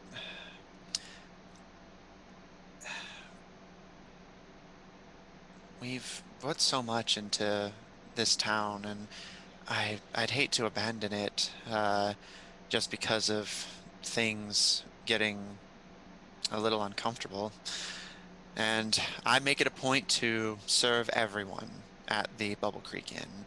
And I hope, if nothing else, I've fostered enough of a reputation that I can ensure my family's safety in the event that Lord Fishburne is not able to protect us. I very much hope so. But we are here to have fun and to be merry, so enough of this dour nonsense. Of course, your ales, and please let me know if there's anything else I can do for you. Utaka, do you mind sending a spell for me? He was like raising a hand to like talk to Bubba, and then like as he said that, he's like lowers his hand. Yeah. A bit later tonight. Not now. I just wanted to let you know that I might need a spell. Yeah. Okay. Okay. I'll like reserve one for you, your lordship. Can I have some fucking dinner? Because it's been a long day and I'm hungry. Oh, I imagine so. Dinner's being prepped at the moment.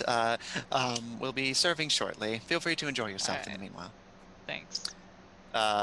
And Bubba leaves you to your own devices as you all sit at your usual table, overseeing the nice Bubble Creek Inn.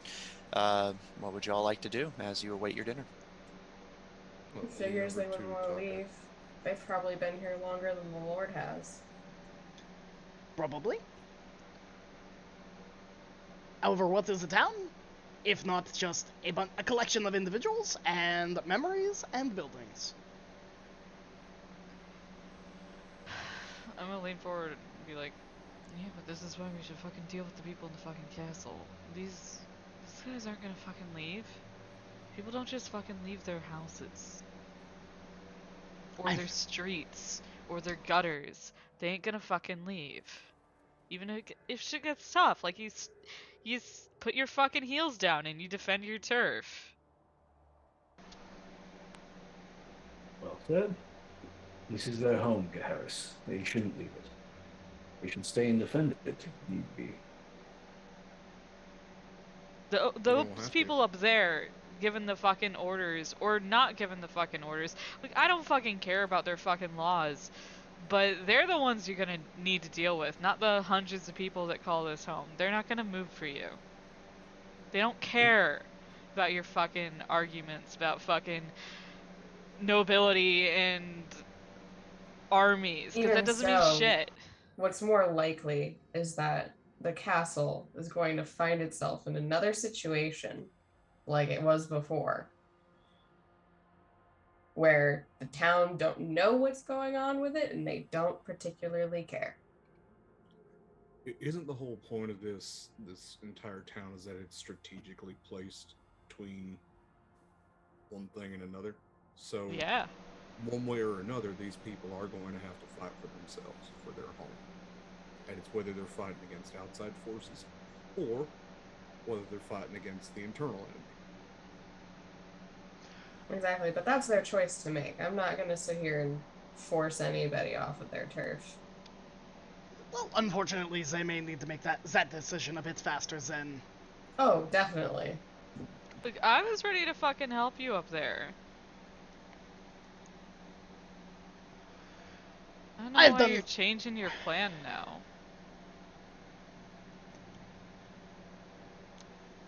I am changing my plan because if I leave and come back, everything that I intended to do will have been done. Lord the Fishborn will have failed again,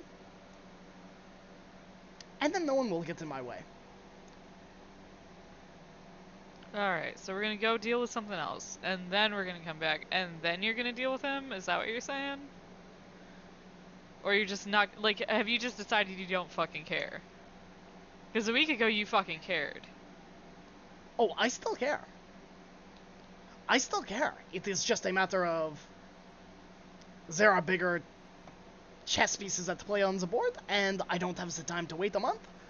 And I am also not legally or morally expected or allowed to go into a manor full of devils and undead and to kill the rightful lord No, but you got your duel with him in a month. how many weeks? So. Exactly, which is why we'd be coming back, at least to Alright. check.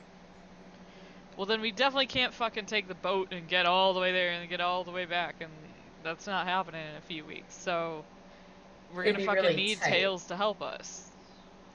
I agree. That Tails helping us will definitely quicken our journey and will be far more lucrative, I suppose. Who are you gonna need me to send one to? Gosh, who... So it has been over a day and I expedited these. My letter to the Bluefield Alliance. You're muted, Matt. Muted, Matt. Sorry about that. Yes, and I do have its progress noted. Okay. Gosh, and that was being sent to... The chick. Yeah. The Triton chick. I'm just trying to remember her name. I can pull it up in a second.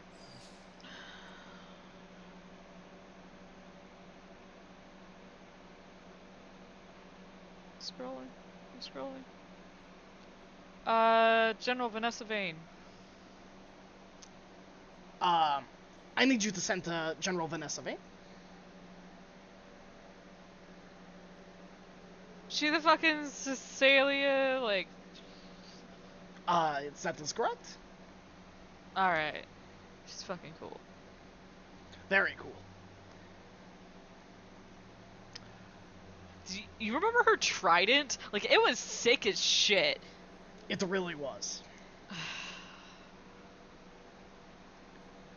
But what I need to tell her, and I'm lowering my voice, I will actively look around to see if anyone is listening. Make a perception check, and of course you can stage whisper for the actual. Oh, of course. Whispering. That is a... I think I have a +3 to perception. Yeah. That is a 19. No. While people give you looks because you're an unusual group of characters, other than that, nobody seems to be paying you any particular attention beyond just you look unusual. There is a Amelian Empire research facility pretending to be a herbalist shop. They have weapons of war in ground that they intend to use on you. I will be leaving in 2 days, but will be back by the end of the month. Assistance needed. I think that's 25. Way over? Oh, yeah. Oh, Way more. shoot! No one stopped me. There is an Amelian Empire facility pretending to be an herbalist shop. They have weapons of war in ground they intend to use on you. I am leaving in 2. Yeah. So that's yeah, 2 spending spells, yeah. Okay. So you just want to do that one? It'll And get cut off. I'll paraphrase it. Okay. Okay, so you're intending to leave in 2 days, and what were you trying to say at the end there? That I'm going to be back in the month. Assistance will be needed. Yeah. BRB. Yeah, BRB. What you doing in a month? You up? Yo, Vanessa Vane, you up? How's that trident looking? Write an emoji. Elf emoji. Water emoji. Do emojis count as a word? Or can I send infinite emojis? Smiley face, devil face.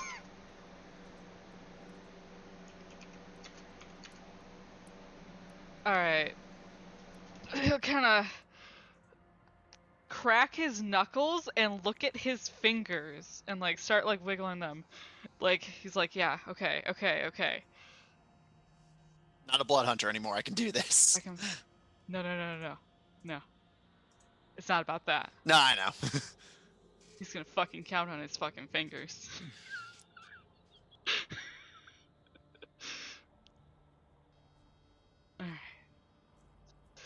Alright, he's gonna cast Sending to General Vanessa Vane. It's gonna go a bit like this. General, Harris says, Amelia Empire facility, pretending, an herbalist shop, weapons of war in ground, gonna use it on you. He's leaving 2 days, we'll be back in a month. Assistance will necessary. He's gonna look at his hand like it's betrayed him. You get a response fairly quickly from Vanessa Vane. Oh, thanks for the heads up. Our forces in Augur have gone missing, but we'll see if we can't relieve them in time to provide you assistance. Tell the others I said hi, and I hope you all are well.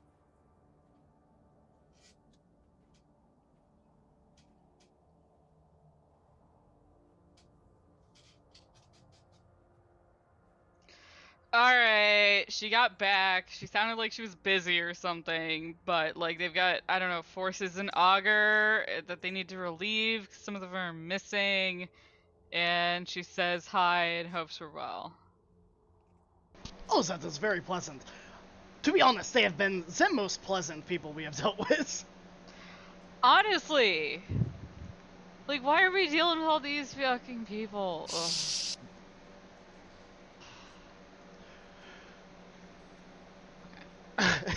But that is all I need to say to them.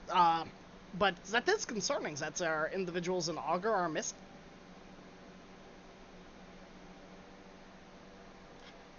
Yeah, you don't think they're like any of the individuals we knew? Because we knew a bunch of people in that. I don't think it is unlikely. It's entirely possible. I will say, you guys would, just because it's understandable that this may have slipped people's minds. Augur was one of the cities that was listed as having basically gone completely dark. And Field Team B is you guys sent to investigate. Yeah,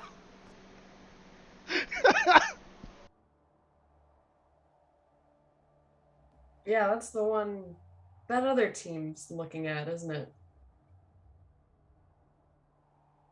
Yeah, I could fucking like see if I could contact them tomorrow, but if we also want to call Kenny tonight, I can't. Like, that's it. Like, I'm getting fucking tired.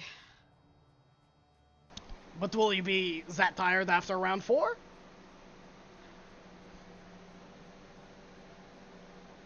Do you know what it's like to like cast spells? Like, you gotta fucking sleep after like a bit, you know? It's just fucking like it's hard being me.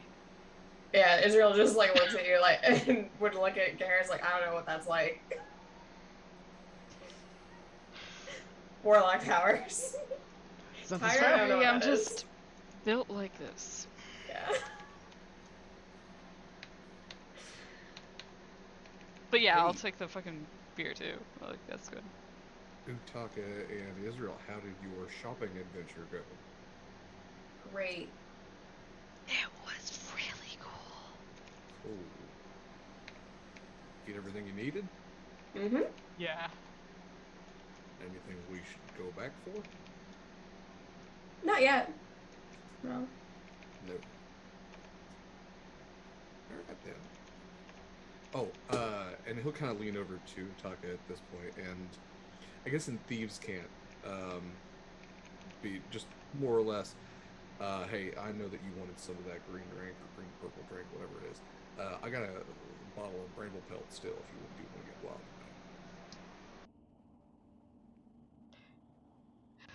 He'll say, "We're only gonna be here for a few more days. Let's get fucking wild." He'll just Meanwhile, slip a bottle out from his bag of holding, and he's got 5 doses of bramble pelt left. So he will just, I guess he'll make a boiler maker of the brown ale and bramble pelt Oh no! for no, himself and Utaka. yeah. Israel's Okay. like shifting around to sit next to Ivron. She's gonna converse with him for a little while. So, that cannibal elk thing. Did you hear anything about it while you were at the castle, or is that just wasn't on anyone's radar? Seems to have not been on anyone's radar. No more than it already has been. That is a problem, and it needs to be taken care of. I think I was told I was going to go dispatch it tomorrow by my That was the brother, of plan. course. I'll join you, but we need at least either Griaz or Utaka to go with us to actually cure him. Did you hear that? Well, this is One I'm of you loudly needs to be- clinking my glass with Griez's glass. Oh, the hunter that Utaka and I were going to go. Yes, but if they get too far gone, certain We're people here will- for like everything another all the day. God. Uh-huh. Sure. Okay. You have fun now. And I'm gonna just drink this and then I'll call Kenny.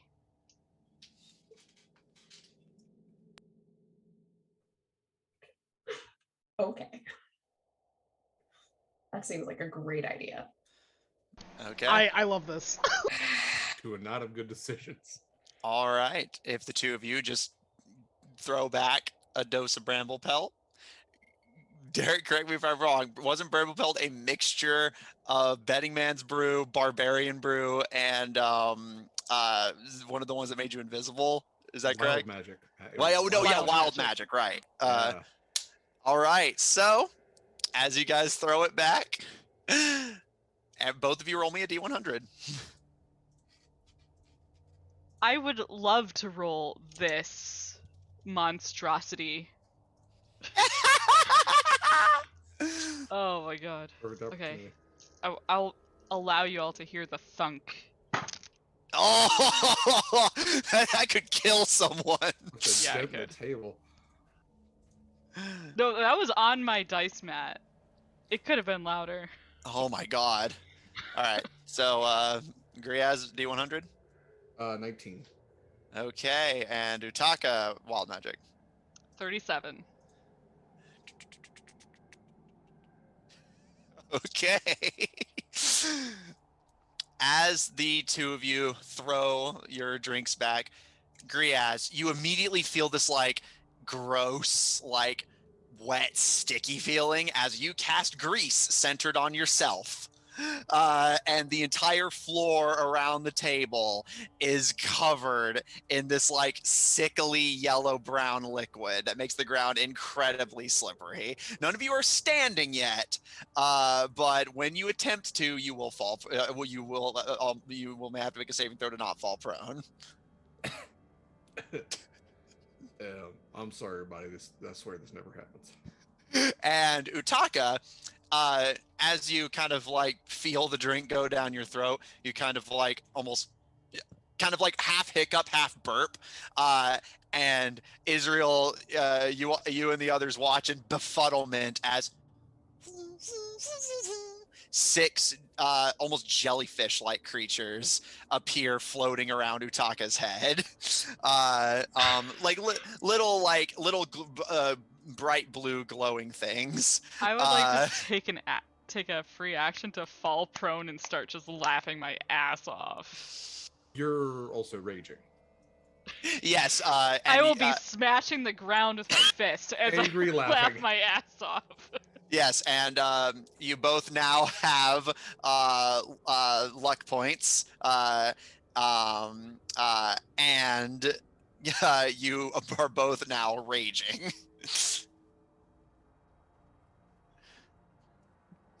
As I'm laughing my ass off, I want to lock eyes with Griez, and there's just like an anger in my eyes. Thinking. After the jelly- gross grease, Like, do we Israel get has like her this boots unspoken? thirsty. Are we gonna fight? Like, is that this like unspoken thing as our eyes meet? He's just gonna pick up Utaka and throw him out of the bar. But he will have to stand to do that. So I don't know if when he picks up Utaka, they're just Make gonna me a fall dex into save. Is this gonna be a weird kind of? Yeah, you're saving If this against is your case, own. That's okay. Yeah, so you're gonna make me a dexterity save against your own spell DC, please. Yep. Yeah, I can do that. Hey, I got a good dex save. I would try and punch him in the face while he You tries to grab get, me. you get +5 on Yeah, stage. and another because plus you're close to the 5 paladins. from me, That's good because I rolled a 4, which would have only been a 10. which is a So 14. yeah, that was a success. Okay. You managed to hold your footing. Utaka, make me an unarmed strike. Yeah, okay. I don't know what the... it's 16 plus something, right? Does that hit you, Grias? Oh yeah. Well, he's got an 18 armor class. If it's plus more than 2, then yeah. All Yeah. right, so Utaka, how much damage does your unarmed do? Wait, is it more than... No, if it's strength, and it's not proficient? Is it +0 to hit? Is that how that works? What's your strength? 0?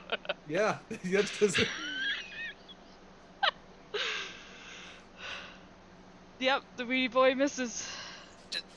Utaka. Wait, you're not holding your shield. You don't have a +2 from your shield. No, I think that. Let me double check that the shield is not equipped. Because that actually might be valid. Well, although Utaka, you do gain a +2 because of your rage. If you didn't include that already. I didn't. Okay, it hits. Yeah, I should not. I should not. My shield. Junior is. All right, so You just yeah, hit this between one that out. and between that and the +2 from your rage, that this will hit. So Okay. Yeah. I'll now, clack you on the face for 1 damage. okay, genuine question: does resistance, if it does 1 damage, make it 0, or is 1 the lowest it can go? We'll say it's 1. That's Okay, fine. yeah, because you have resistance because of your rage. So, alright, so Utaka just cold clocks you as you start going to pick them up and like struggling to hold your footing in the grease. You take 1 damage before you hoist Utaka over your shoulder. Yeah, he just smiles and then just like grabbing Utaka by like the back of the scruff of the neck, and the belt just chucks him out like he's in a Western bar, and then follows out with. And they just start hearing like crashing sounds outside. I'm so fortunate that we're raging, otherwise this would be a lightning battle. Yeah. Yes. Your rage lasts for a minute, if that affects what you guys do. You hear like the like fly of a like hand axe.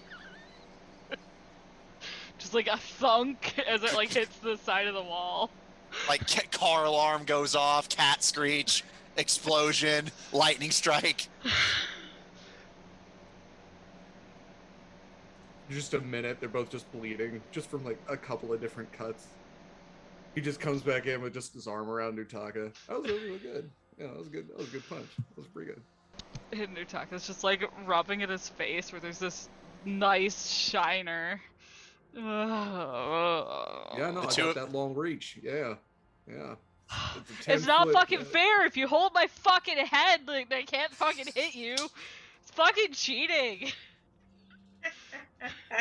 Bubba, for his part, seems confused, but as you guys start walking back to the table, just looks to you, Griaz, and thank you for taking it outside. It's literally the least I could. Are you telling me?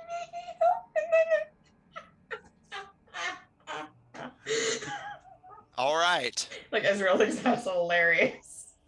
As Regret's not going to watch. The three of you watch in befuddlement as Griaz and Utaka get into the weirdest, most impromptu bar fight from a single shot of these of this cocktail that Griaz has engineered before the two of them return, with Utaka sporting a black eye and Griaz covered in several slashes. So yeah, what are we all doing tonight?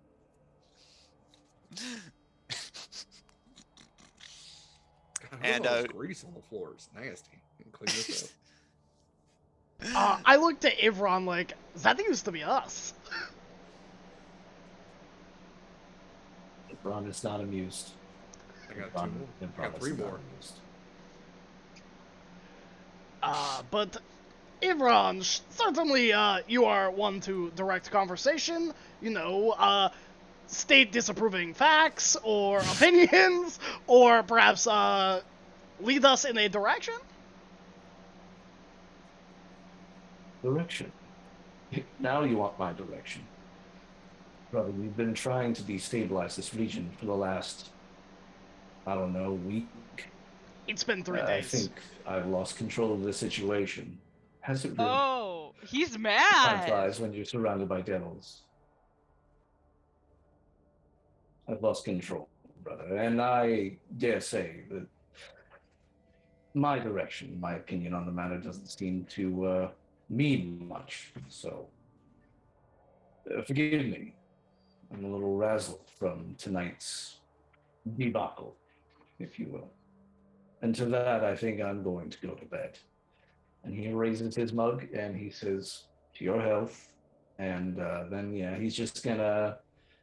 Because I think they left Yao and Lauren here just abruptly. So I think he's just gonna find them and. I believe you brought them. Oh yeah, no, because he got teleported. So yes. All right. Yeah. With a. Wasn't Yao carrying The injured people? the injured person over to Veilbright? That might be Naden. I don't Was it remember. Oh, it was Naden. Because Okay. Naden I can resummon. Got it. Someone was carrying, not Valio, but Valio's Reggie and Reggie. Very carried. I actually don't recall if you had someone because they were at the bar and yeah, that's like a while ago. So getting them out of the forest, we had someone carrying. Okay. Yeah. You had a bar, horse carry. yeah. Yeah. I thought we talked to them about them going to Veilbright. Yeah, and but I believe they said they could make their own arrangements Okay, on okay, travel. okay. I don't Sorry, believe I'm just you trying to guys. remember. Too many sessions ago. Yeah, you're fine. Yeah, so with very mellow and disappointed toast, Ivron, dinner will be brought to your room, Ivron, as Bubba kind of gives you a solemn nod as you head upstairs, and the four of you are left as dinner is served, and Bubba goes upstairs to bring Ivron his in the somewhat awkward silence that Ivron has left in his wake. I mean, he's right. I'm gonna go. Also, I want to say that he left the GSIA badge on the table. There you go. I'll pick that up, and I'm gonna go. Good luck.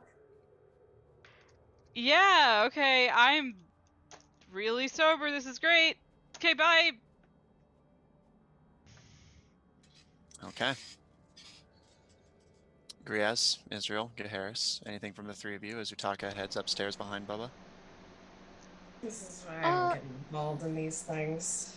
Yeah, I think I'll take a sip. I don't know why he's so upset. All I stated were things that were already stated in this town to begin with. He's upset about more than just that, and you know it.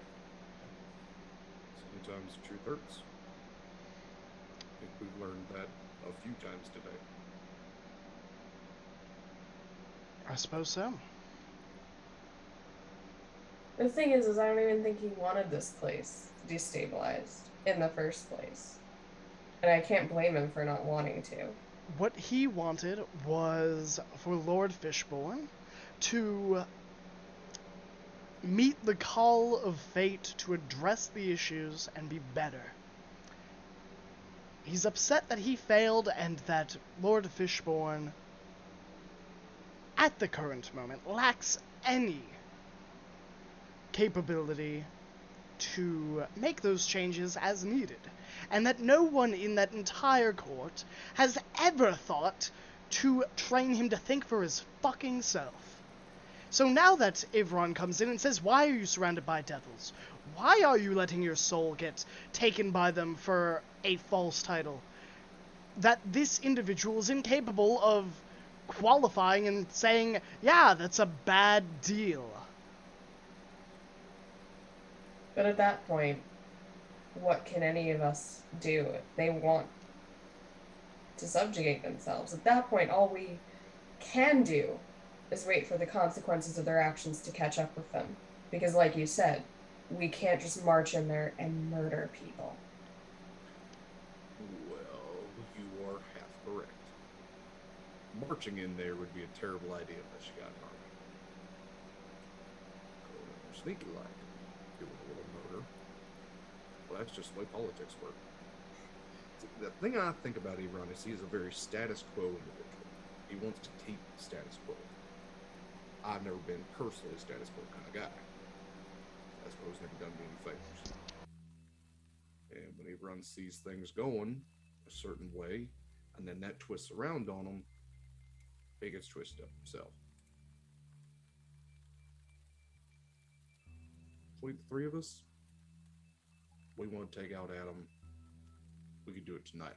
Actually, not even tonight. Probably early morning. It's probably our best shot. Everybody's still asleep. Vampire's probably heading to, well, Nosferatu's probably heading to her abode to take care of the sunlight or whatever else.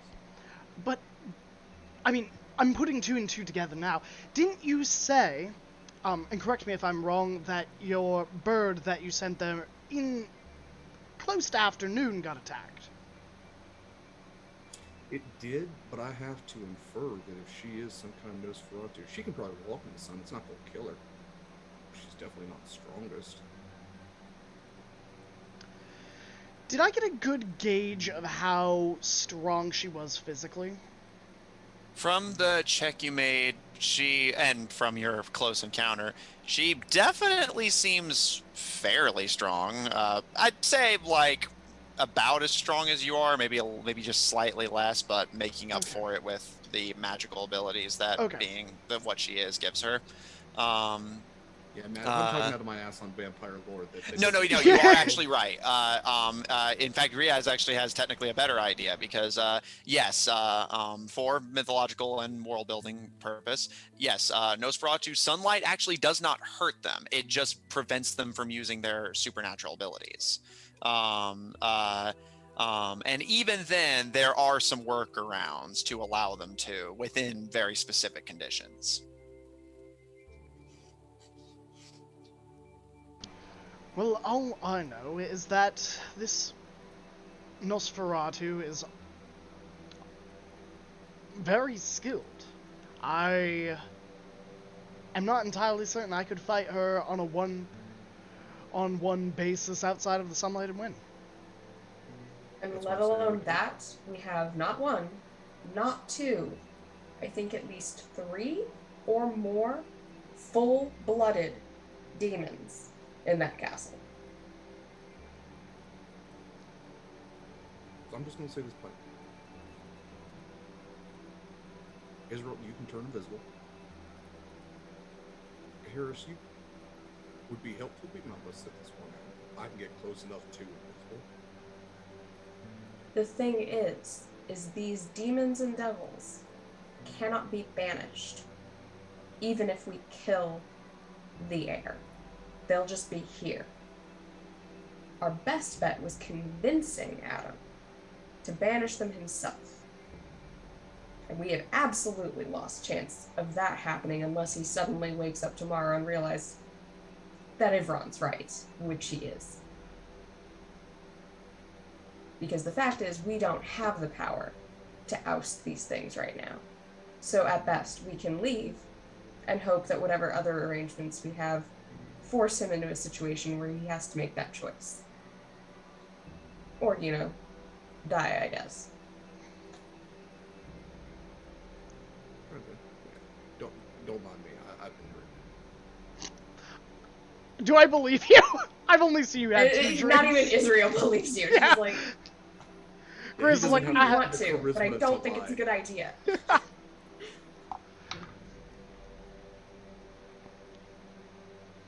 Well, I suppose next time we've learned a valuable lesson. If the person we're saving is a prat, just let them die. And just move on with our day. Because it is easier to cut losses than purpose. We should have killed them when we had the chance. A chandelier would have been much easier.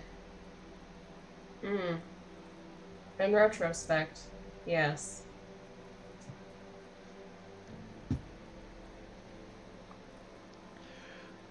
I will say, I am fully expecting that one of us will be attacked tonight.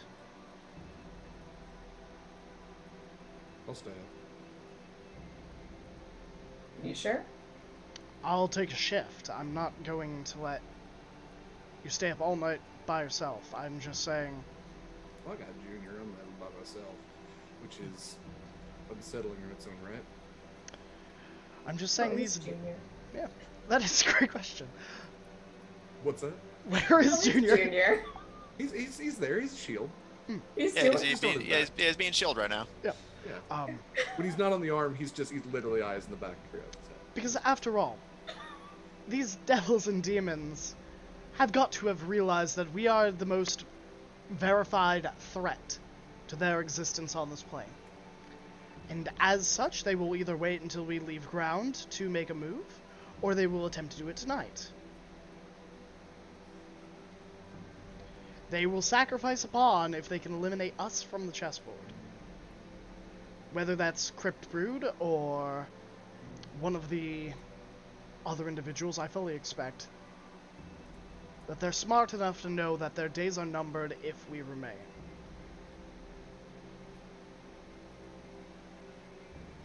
And with that cheering thought, I think I'll head up too.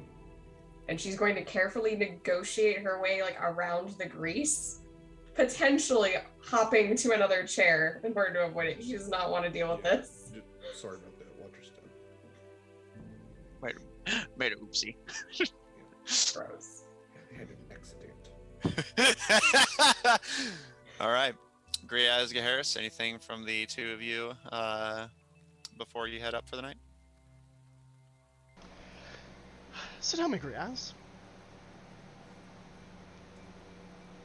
how many people have you killed?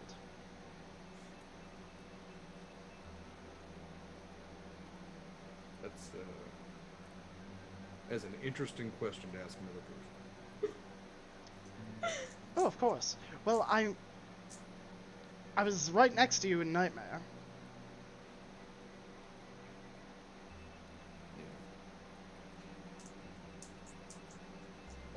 Enough that I lost count. We'll put it that way. Professional or personal? Column A, column B. Personal ones I remember. Professional ones doesn't matter. That's entirely fair. Are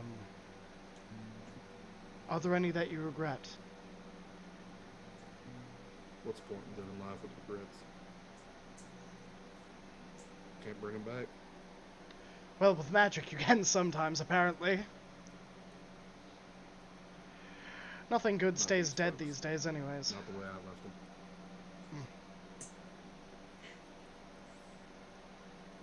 Notably, sorry to interrupt, but before either of those two would come up, Israel will have resummoned her familiars, and she's going to give them little quiet instructions to hide under particular beds to protect their inhabitants.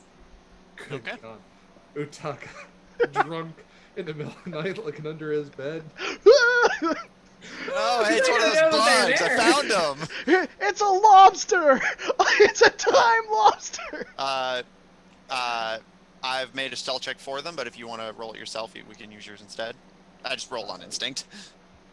That's fine. Only if mine's better. But I'll go ahead and do so. Because I've got a pretty decent stealth. That is a 2 plus 7 is 26. All right. Okay. They have any particular preference on whose bed they hide under? So if Gaharis ends up staying in Gaharis's room, it's gonna be under under there. One's gonna be under Griaz's, and the last one under her own. Okay. Sorry.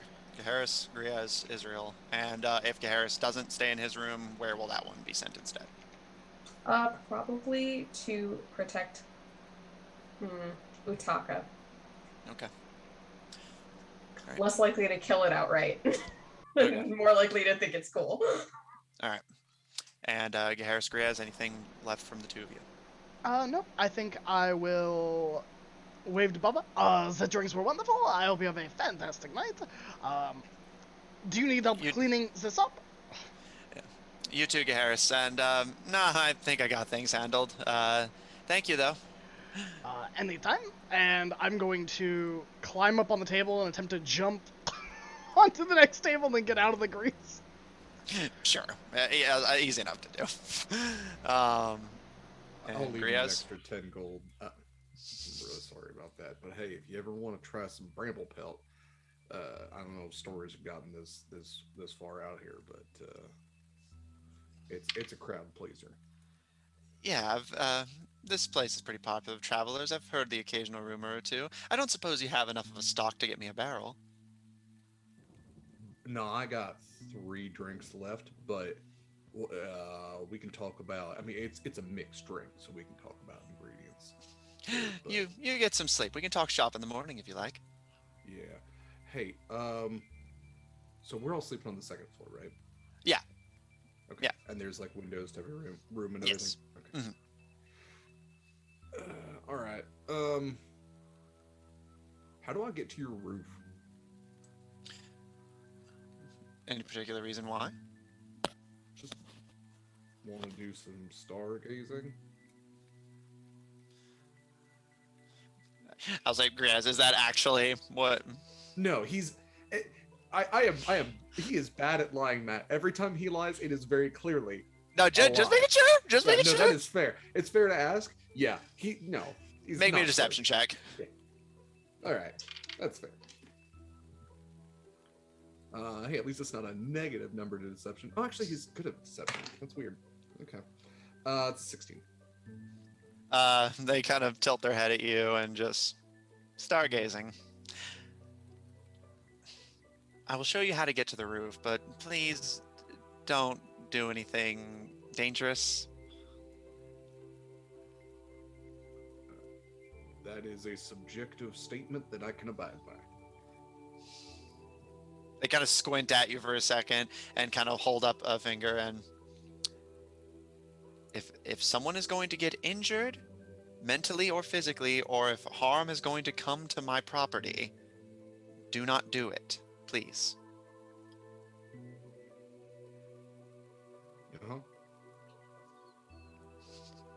Are you is that something Griaz actually thinks he can abide by? Given certain situations, sure. Variables happen, Matt. There's who knows what life is going to throw at us next. One day you're walking down the street, next thing you know, a goddamn vampire is misting into the room of your best friend, and you gotta do something you weren't prepared to do, or maybe you were prepared, and that's what life is about. Adjust to changing conditions, prepare for the unexpected. I see. Hope for the best, prepare for the worst. Uh-huh. Okay. Oh, this party. Matt, do He we might want be to? sitting on a roof with a shotgun in his hands. And, Who knows? I figured we would after Griaz Wonderful. got this sorted, and then we can pick up with Utaka and Ivron. She still absolutely does not seem to trust it, but I don't want to disappoint a guest, but if my building or any of its guests are damaged, I'm going to be very cross. That is absolutely fair. Okay. And with that, she shows you where to go. Just upstairs, through a door on the left, whereas most of the rooms are in a hall down the right. He has to take open a key to open this one, and it appears to be a storage area, and you can see this area from the outside. That patio that's been essentially converted to act as storage space, and they gesture and not exactly an straightforward way up there, but you look like you are something of a climber. Just kind of work your arm around the bend there, and that should be enough to get you some leverage. Yeah, he's already using like the sticky fingers to Spider-Man his way up. No, I got it. It's good. Yeah. All right. Yeah. All right. I believe that gives you advantage on climbing. Do you have second story work, or I don't remember if you're high enough rogue level to have that yet. No, he's only level 2 rogue. All right, maybe an athletics or acrobatics check with advantage. Yeah. Because sticky fingers. Okay. 11 plus 6, 17. Easily done. Indeed, you start Spider-Manning your way up. This very, like, you imagine if someone were to see this in the dark, it would be terrifying. This long-limbed bugbear with a mimic on their back, Spider-Manning their way up a building. But you make it to the rooftop of the Bubble Creek Inn with minimal issue. He's just gonna position himself to where he can look out towards where the castle is. And he's just gonna sit there with his shotgun and wait. All right. Make me a perception check. I believe you have dark vision, so seeing during the night won't be an issue. Let's see. 19 plus 9, 28. Okay, noted. All right.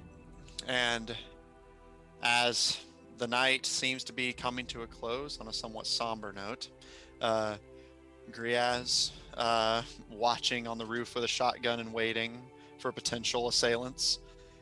Israel sending guard creatures to the bedrooms to assist your friends in ensuring their safety. And Utaka with Bubba about to approach Shivron's room. But before get a chance to see what the potentially former captain of this squadron is, we're going to take a break.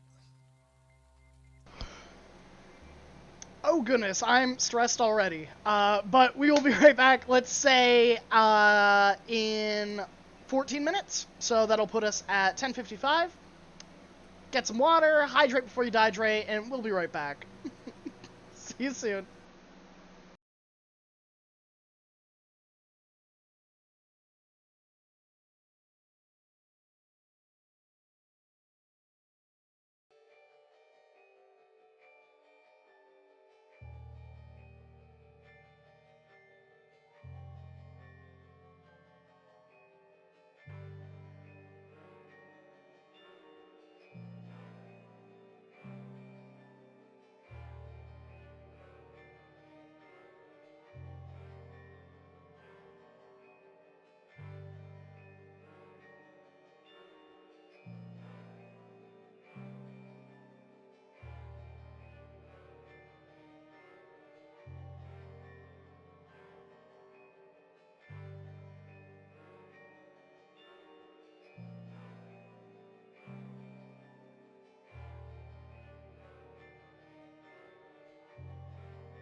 And we're back. I'm a liar. I'm sorry, but not really, because this is what you should be expecting, because it happens every stream. But, you know, That's we the were bit. just... Yeah, that is the bit. The bit is I'm just always late, and the one time I wasn't, no one even said good job. So, it's a thankless task. I thought I said good job. I'm sorry. It's okay. It was the Tuesday group. They know who they are. Oh, okay. They know who they fucking are. It Not your wasn't Tuesday us. group, the other one. I was exactly on the beat, and I was like, yes. And everyone was like, eh. I'll say it then. Good job, Graham. Thanks, Matt. Good job, I Graham. appreciate it. All right. Good Are we job ready for to dive that back thing in? you didn't do today. Now it's a thankless job. Wow, All right. wow, thanks, Utaga. So. Oop, sorry. Hit the wrong thing there. Sorry. So, when we last left off, the party returned to the Bubble Creek Inn for what was intended to be a night of merriment and comfort, but things began to get tense as the party's hostility to the ruling family and their demonic staff seems to contest with Ivran, and while he has his own uncertainties, seems even more uncertain given the party's acknowledged independence and underhandedness. Going behind Captain Blackmont's back, destabilizing the region against his will, and Ivron overall seems very unhappy, and with nothing more than a somber toast to health and leaving his badge on the table, went upstairs without dinner. Utaka, grabbing his badge and your things, went upstairs to follow. I'll say, Ivron, just did you lock the door behind you? I don't think so. He's just Okay. chilling in his room with Lauren, and yeah. All right. As you grab your animals and return to your room, since they would have been left in Utaka's room, I believe. Because weren't you guys in the room whenever? Yeah. We were in Griaz's room, actually. It's very Griaz's room. complicated. Yeah, it was a whole like room transfer thing. Anyway, It had to be one room over from Harris. And yeah, I remember now. Yes. So grabbing your animals, you make your way to your room. And Bubba, a little bit ahead of Utaka, simply quietly knocks on your door, Ivran, and your dinner is in front of the door for you, Mr. Blackmont. Thank you. I appreciate it. How much do I owe you? For this. Right. As you open the door, they just hold up a hand and nothing at all. It's the least I can do for all of you. You've been very kind, not currently making a mess of my bar. Whether that remains the case, we'll see. They're a But- short race, right? Yeah, they're half dwarf. Okay, I'm gonna like lean over, and my head's just gonna be like right above their head as I like look over them in the room. I believe you also have company. And she gives you a bow, Avron, and you, Utaka, and I'll be downstairs if either of you need anything. And with that, heads back downstairs, leaving the two of you alone as Avron looks at you through the open doorway. Leaving me to awkwardly lean in the exact same position I've been leaning since they walked away. Would you like to come in, Utaka? Yeah, okay. And then, like, with the invitation, come in and close the door. Ivran, for his part, just puts the food down on the table or whatever surface he has. And, Did you get the if there's, fish? like a carrot or something, we'll pull that out. I don't know. I believe it was ordered for me. I'm gonna look it over. Is it do you- fish? No, this one is a relatively humble. It does appear to be aquatically themed, but it's more of a sort of interesting like salad bowl mixed with Like imagine like something that's like a mixture between a salad bowl and something of a salsa. All right. You're I'm like more lean than over and welcome to sniff have and some. like If yeah, and with a couple fingers like grab a little, just shovel it into my face. It's salty, but otherwise tastes well. It appeals to you, especially Utaga. And he turns to Lauren, and he's like feeding her a carrot or something. And, All right, easy enough to the do. reason you're here, Utaga. I mean, I don't know. Maybe like a couple. Is that okay? Can I like be here? Is that okay? Do you want me to like leave? I can leave if that's you want that instead. You don't need to leave. You obviously came here with some intention. Do you seek my advice? No, I don't want your fucking advice. Ah. Well, then I ask again, why are you here, Utaga? What can I do for you? I don't know. You're like, look.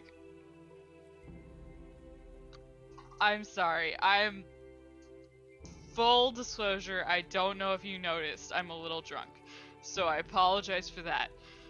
But you're like upset. Like I can tell. I can like tell these things. It's just like on your face, and like you stormed off and you left your badge, and I grabbed your badge because I don't want you to lose it. He's gonna like put it on the table. I stormed. I thought I left rather really like elegantly, but, and your hair was like flowing, and you look fucking perfect. Yeah, sure, whatever. Like for you, it's storming off. Thank you.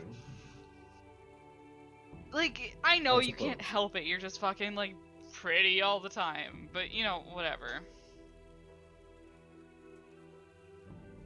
The compliment's not lost. Thank you, Taka. But if you're here to give me that badge, I do not deserve it. Okay, that's no. That's why I'm here. What the fuck does that mean? I thought I made it quite clear. I am not deserving of this. You all elected me to be your captain, and yet I have not acted in such a way. I'm responsible for the actions of this team and the consequences therein. But like, do you think Harris is acting like the team captain? No, he's not. He's doing whatever the fuck he wants. Yes. To which I am responsible for, as the captain. Are you? Okay, so we are here on the authority of the GSIA, lest you forget. In no way has our duty ever swerved. Do you want to be, though? To be honest with you, I do not. Harris has always been the better captain. No, that's not what I mean. No, okay. I know you've got this, like, thing where you, like, talk shit about yourself because you're like, oh, I could be better, etc. That's not, like, do you want to be here for, like, the GSIA? Oh. Well, I suppose. I mean, that's why we're here, isn't it? That's not what I asked, though. Utaga, there are better things, more important things, in my opinion, that would require my attention, and my brother's, unless he forgot. I'm sorry. But because it is my duty to the GSIA, that is why I'm here. Well, then why are you leaving this down there? Does that make sense? Because apparently, the responsibility for the actions of this team is upon myself, and we have not acted under the authority of the GSIA. You see what I'm getting? We're not acting within our duties. We're not acting but within if you lose this, you can't fucking use it.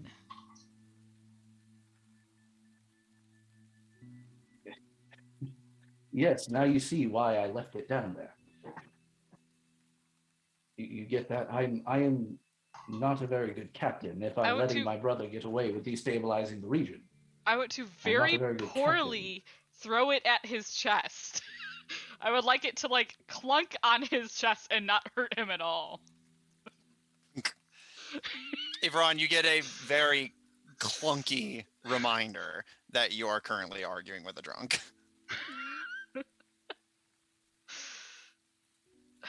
Would you like to lay down? You were supposed to catch it. Like I I'm threw it at you. Like sorry. your arms were right there. You could have caught it. He holds up Lauren and the carrot. And he's like, I'm sorry. Okay, you know what? Yeah, no, that makes a lot of sense. I'm gonna get up and walk over and like pick up the bat. I think you should lay down, Utaka. No, I don't think I should lay down. Look. I drank. I got a bruise, but that's not the fucking point, okay? Would you like me to heal that for you? And Ivron will just go ahead and touch his eye and heal the shiner. Easy enough to do. Okay. The two of them didn't do a whole lot of damage to each other. With a few points from your lay on hands pull, you heal Utaka's wounded eye. It like rubs it. Huh. Feels a little better. Now, you're here trying to convince me to take this badge back. That is clear. No. But I must refuse. Look, yes, but fucking no. Like, I ain't here trying to tell you you gotta be some fucking role that you don't want to be for some organization that all of us don't know what the fuck is doing. Like, working for people that we don't even fucking trust. Like, that's not me. I'm not here telling you to, like, follow some rules and be some, like, good boy. It's just like, you are the good person. And so I'm confused, okay?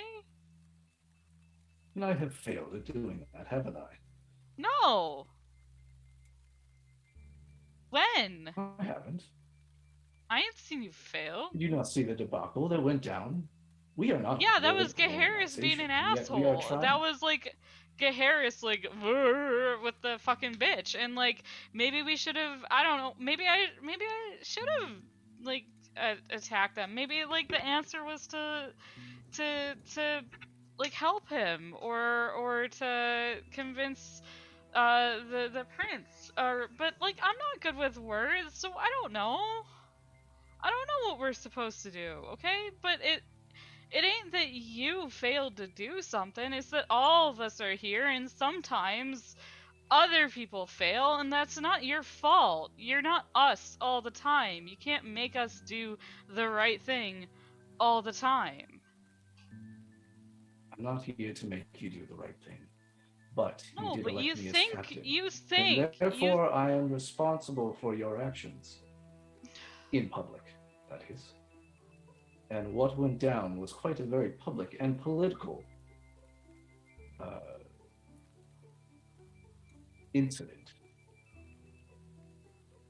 You're responsible for us for our actions to the GSIA, to like the organization that, reminder, we don't all trust, right? What? Which I would have liked to have been aware of beforehand. I thought it was just Mistra, but it's the whole organization you don't trust, is it? I mean, ain't she fucking part of it? And like, what's going on with Lord Jorn Els and his weird hugs? And like, did you know that he does actually like riddles? Like, I gave him a riddle the other day, but like, I don't know. Do you know any more riddles? I have found that the elderly do. Okay. Not off the top of my head at the moment. I'm sorry, my mind is on other things. It's okay, I'll get more. It's fine. Look,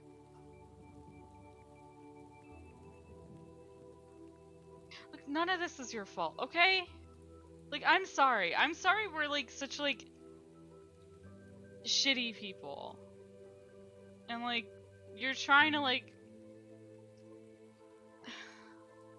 be good and do the right thing, and none of us are that, and, like, and we keep fucking it up and, like, making it worse for you, and you keep trying, and I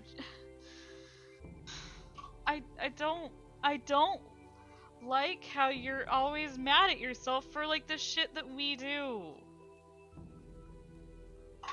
I don't like I that. appreciate that. I do appreciate that. I can understand your sympathy in the matter. Did you know that's what you're doing right now? Showing sympathy Huh? to another? Maybe you're not so selfish after all. Look, I appreciate He your looks belief in hurt me, for a second. but I'm not I want to just. point out, like, it is like he looks visibly hurt. Evron definitely just brushes that off because he's trying to Cool. explain to a drunk, like, this isn't just about me. It's about what we have done. The devils may not appreciate what we have done to their to their contract.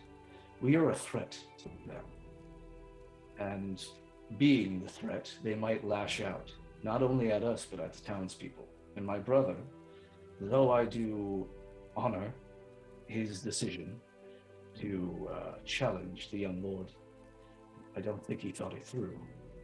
No, We of do course not he have the didn't. power to banish all of these devils. I can And- banish one of them.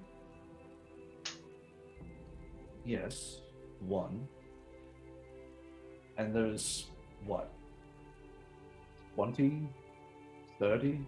Then Who look, say they're not if there all aren't any more? devils, but Oh, I know. This is true. is they this are all not you think devils. about? Like, you're, like, upset, and, like, you're mad at your brother, and you're disappointed in us, and you're disappointed in yourself, but it's always the fucking job, ain't it? Like, you can't I ever, like, suppose just, it like, is. think, like, for a second about how, like, you feel about that, because that's what I was coming here to, like, ask you, is, like, what's going on? Like, why do you leave this down there? Like, why are you upset? But it's all just fucking Adam and these fucking demons and, like...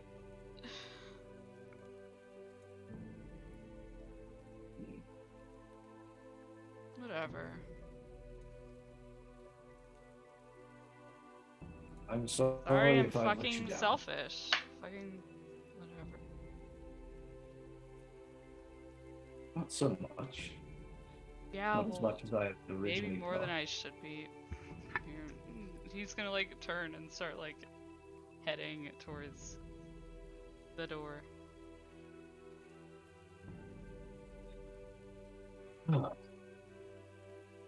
Well, Lauren, it seems like I've let another one down. I'm still here. Ooh. Fuck you. He's gonna, like, drop the badge on the table. And as Utaka stumbles their way out after that, Lauren just kind of snuggles into your side, and Yao kind of just curls around your leg and heaves a deep, like, heaving sigh.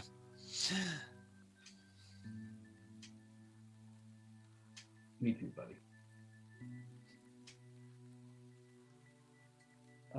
And then I think Evron will just close the door and, get ready for bed, doing his ritual.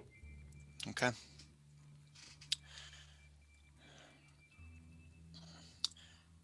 Is there anything from anyone else before tomorrow? I think I'll go to bed in my room. I will sleep the long rest, but I will be taking a watch. A shift of watch for, okay. And I will be watching, like, going outside the tavern, doing a round, coming back in.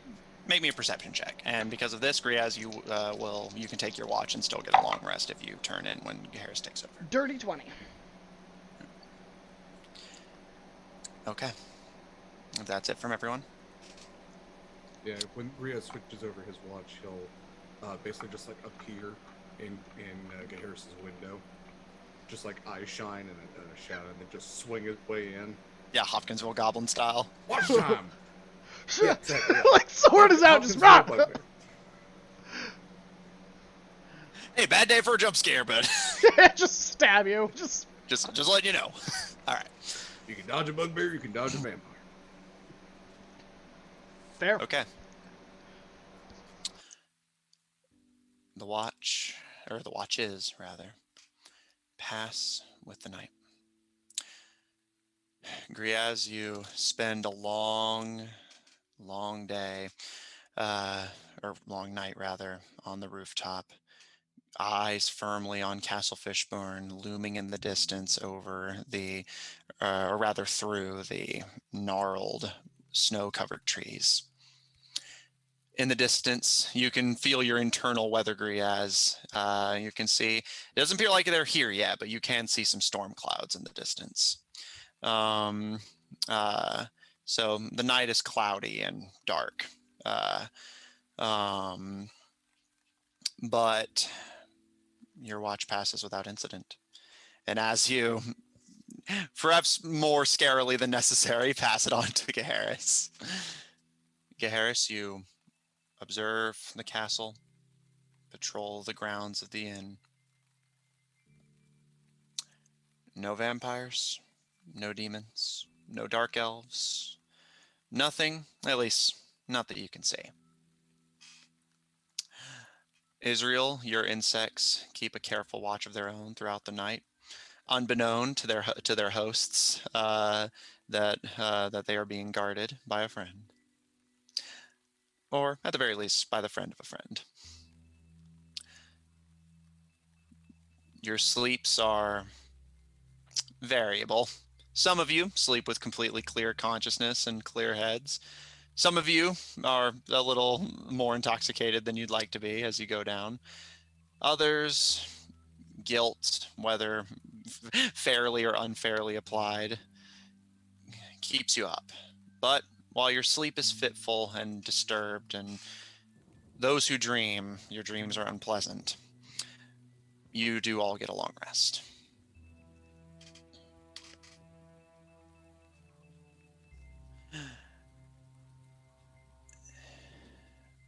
Does anyone have any specific things they would like to do before the day begins?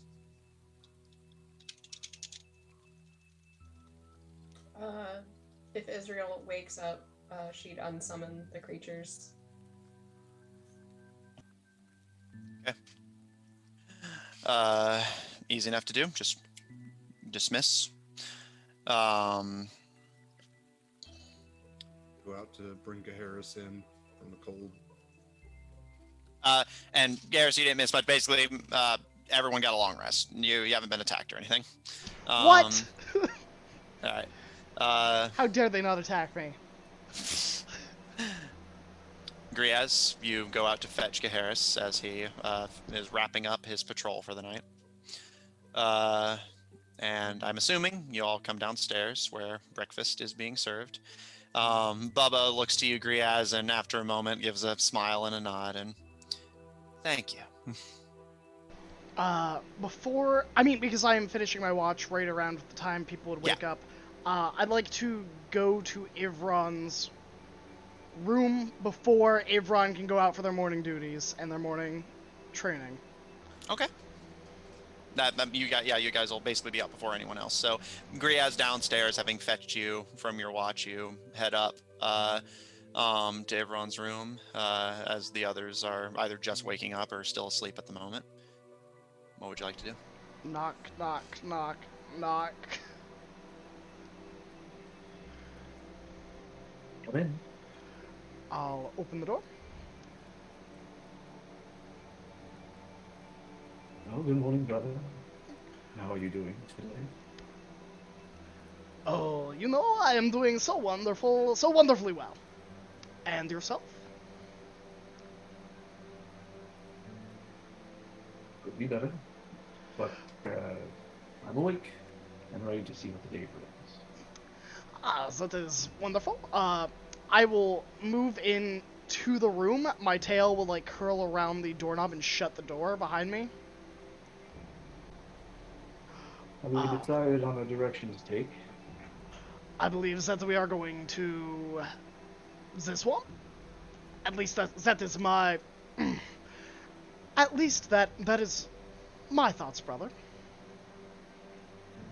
Thanks for dropping the accent. I appreciate it. You don't need to wear your mask with me. Of course. So I suppose. You know what? I suppose we should probably have a talk, right? We still do that.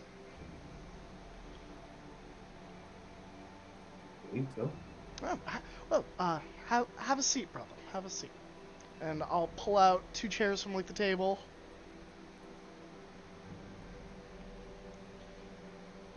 So what would you like to talk about? You don't approve of my choices. I mean, I may not be able to see everything like Griaz, but I'm not an idiot. I made it obvious for you, did I? It's not that I don't approve of this. You are within your right. This is not how it was supposed to go. About father. Are we still looking for his killer? Of course. Do you still plan on going back to the Barrow Dell?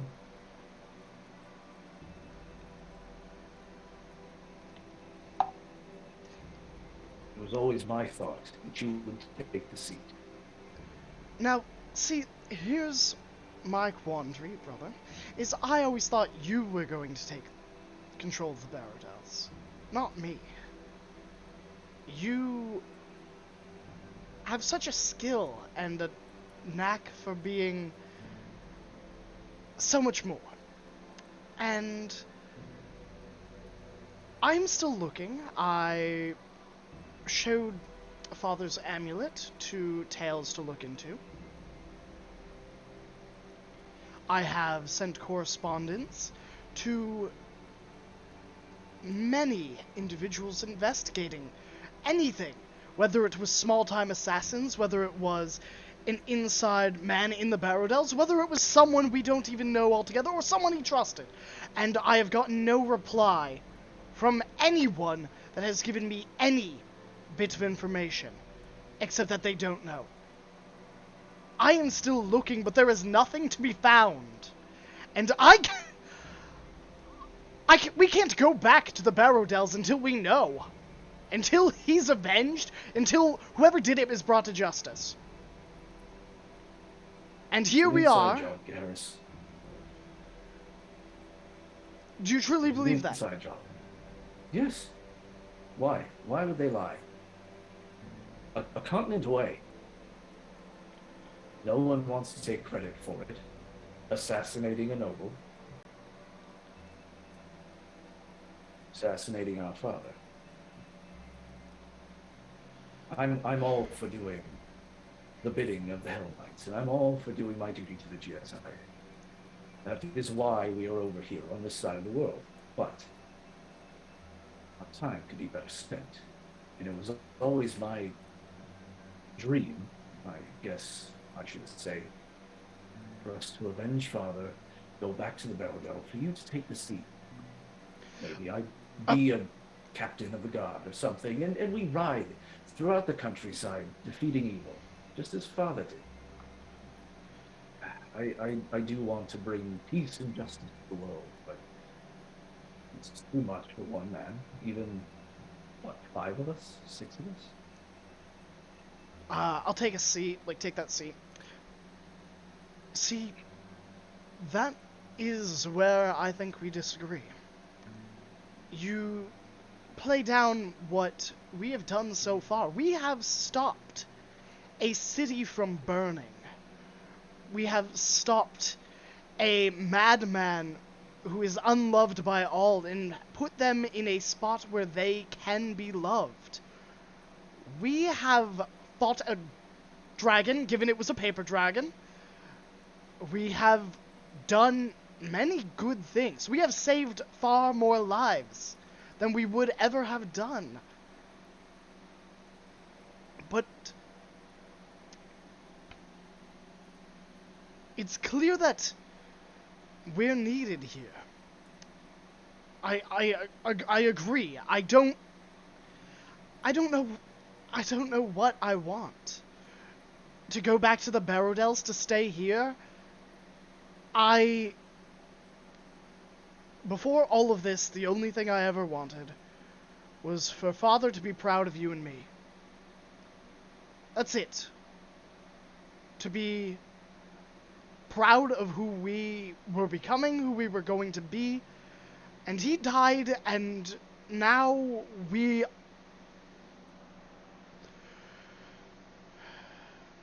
so much more and so much less than what we used to be.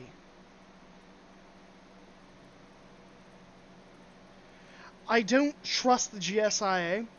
We have never been given a reason why the Cult of Redsight does whatever it's doing or whatever their goals are. And We still have yet to find out. Still have yet to find out. And nothing in the castle is pointed in any direction as to what they're about. But we're here on someone else's orders, and as a good soldier, I will follow those orders. We completed those orders, though. We are not on their orders right now. We were sent here to investigate the snowmen, and we did. We caught the individual responsible, the culprit. We reported back. We turned them in. Until we get to the next spot or the next assignment, we are not on duty. We get paid by the individual captured. They're not paying a salary, brother. So do you not think we should be on to the next job instead of jeopardizing, destabilizing this region? Do you know now, what I cannot leave with good conscience. This town was already these unstable. to deal with these devils. All I have done. Was it? All I have done. It was on a nice edge. It was, and I pushed him hoping he would stand up. And you know what he has done? He has laid down. He has played the innocent victim of circumstance.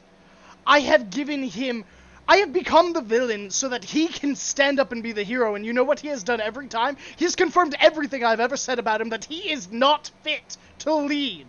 You gave him 3 days to change an entire life. 3 days. I gave him 3 days to check on his people. One of which he spent half the time as a castle. You gave him 3 days, brother. 3 days to change. There's no fair. That was more than we were given.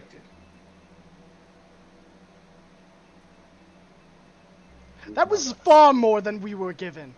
And you know that is true, brother. Perhaps I pushed too hard. But that is because we cannot stay here a month. I pushed hard so that he would rise to the occasion or he would fall and someone will replace him that will keep these people safe, that he clearly cannot. Because he can't even keep a hold on his soul.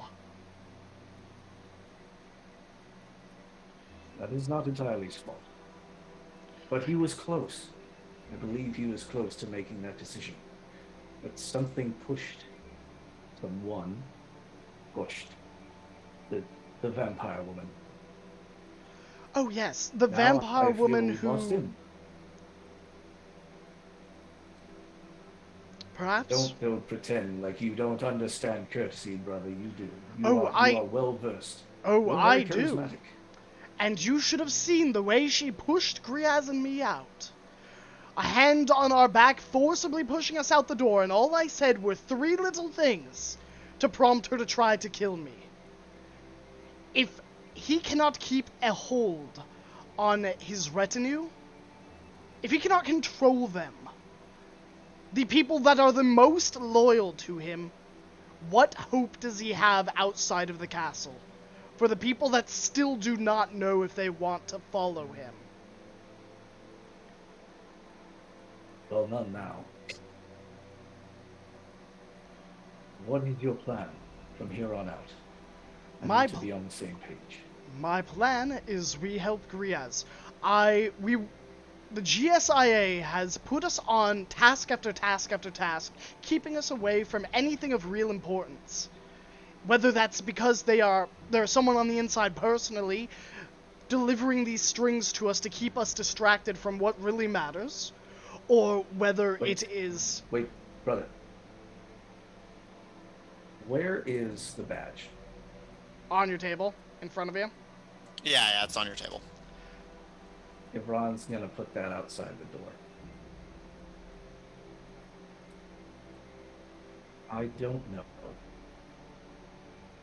Since you have all raised the questions, I don't know if it would be inscribed upon. I believe it might be through that badge. Perhaps,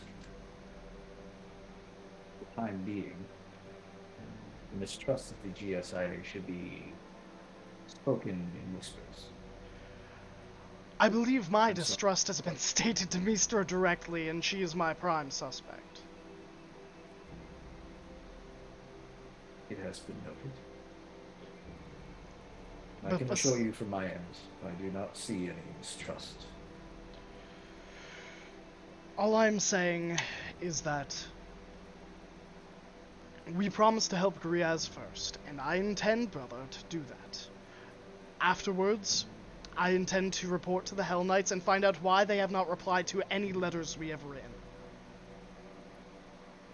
Why no reports have been given, no issued orders. You sent correspondence to them as well. I've sent many correspondence to everyone at this point, and nothing has been sent back from anyone. Whether it was to the Bluefield Alliance, to the Emelian Empire, to the Hell Knights. There was something wrong. I've not sent word back to the Barrow yet. I have. Nothing received. Should have at least gotten back to the Maester by now. Of course. Perhaps we should have Tails scry on the Barrodels? At least see what is going on. As well as the Hell Knights. I fear we are being led to believe we are onto something, while what goes underfoot is ripping the rugs out from beneath us. And I fear we are playing to their fiddle, so to speak. And we are dancing happily task to task, and we need to change the tune up in any way we can. Whether we need to start a war to throw them into chaos, or we have to draw the Hell Knights out.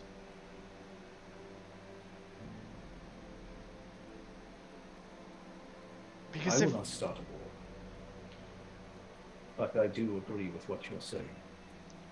The Bluefield Alliance know that this is a staging ground for the Emelian Empire's research.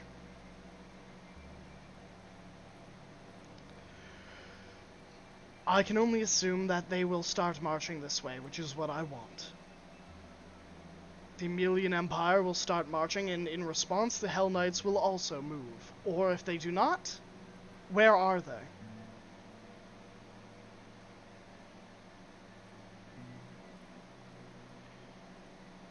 That's why you want the people to leave. I want them to leave before everything is put to torch and to blade. I want them safe, and that all that remains is one cursed man claiming to be a noble, surrounded by devils, undead.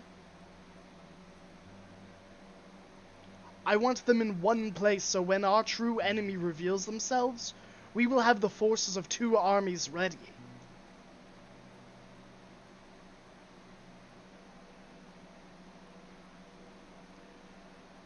Because we cannot count on the GSIA backing us in any fight.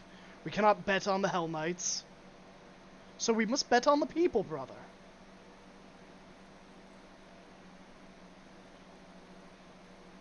If not for a greater well. threat, that is what builds peace.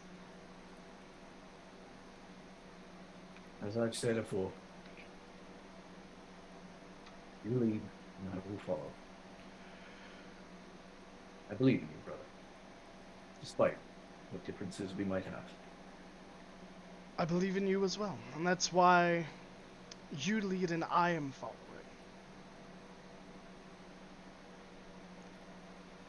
Perhaps I am a bit too rash.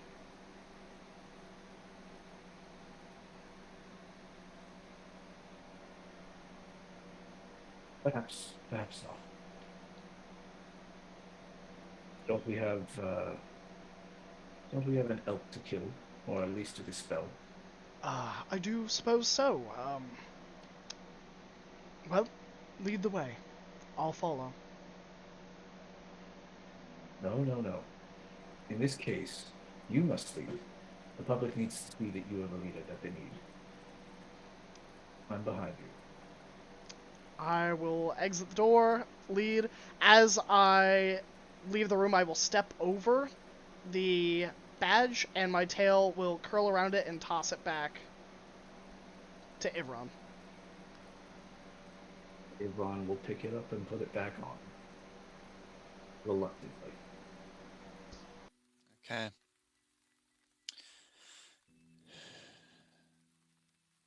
The two of you head downstairs to join the druid for breakfast.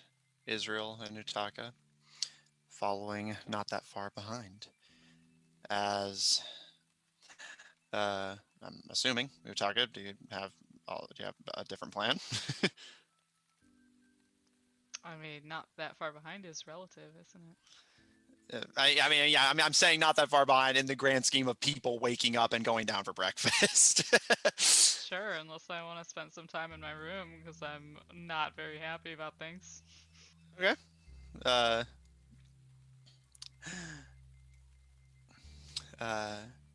Israel joining the three of you not long after. And while the mood is still somber, it appears, at the very least, a goal has been established. There is still a starving, cannibalistic elk prowling the fleeting forest, and the black swamp still awaits across the lake. And as demon sworn nobles now have potentially new grudges to nurse, I think that's where we're going to end tonight's session.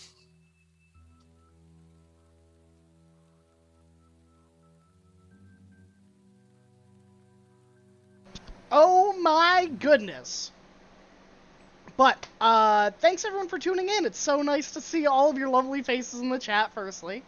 Here at Graham Crackers, it's all about making memories with friends. And now that you've been here, you are one of them, so you're stuck with us forever. Sorry. Not sorry.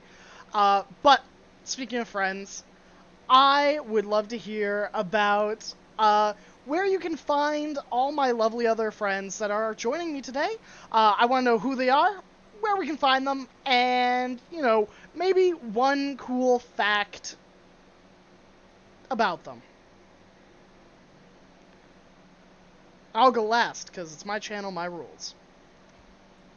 If we want to go in order, I can go first. Okay. Hi guys, I'm Pharaoh. I played Utaka, the very drunk Water Ganassi cleric rogue. You can find me here next Tuesday for Shards of Anarian, where I play Sinra Starmin, a Leonin warlock paladin, Oath of the Crown, Pact of the Undying. She's got a lot going on, and maybe her long dead husband has been resurrected. I don't know. It's very confusing. You can find me here every Friday, except next Friday, where, and this is my fun fact, I will not be here because that is the weekend just before I am getting married. Hey. So, I will be back here in 2 weeks. Otherwise, you can find me on Twitter, and links will be in the chat. And off to you, Kari Meister. Hello, everyone. It is me, Kari. I played Israel, the half-elf Fae-Pact warlock of questionable morals. She's got something there. Who knows what it is? It works out every so often. You can find me here every Friday for this, the Goldshine investigations, or every other Tuesday at the other Anarian campaign, Anarian's Rest, where I play Karis, the Tiefling Wizard. Otherwise, you can't find me. I'm gone. I'm history, except for one place, a single place, a very cool place, and that's Guild Wars 2, where I am there under the name Kari.1492. You can add me. You can whisper me, say, hey, friend, do you want company? Or hey, friend, I need some help. Just hit me up. I'm very nice, usually, for the most part, sometimes, you know. But yeah, that's it for me. What's your fun fact? A fun fact. Fun fact. I have over, 18, 19, 20 Sylvari in my character list. And they're all different. Relatable. Hi, everybody. I'm Derek Sword. I played Griaz Bramblepelt, the druid rogue of also questionable morals, and I was just, ready to commit a little baby murder. A little tiny murder. It's fine. I am also here every other Tuesday along with Pharaoh for Shards of Anarian. I play a Knoll Ranger named Verban. He's a hunter who's so far learned how to hunt humanoids, which is very helpful, and also has learned now how to hunt dragons. So let's I don't know. That's one of those things you hope isn't helpful, but probably will be. So you can check that out at 8 p.m. every other Tuesday right here on Grand Package Channel. I don't have any other games going on right now, but I am also the co-host of the podcast Monster Crush.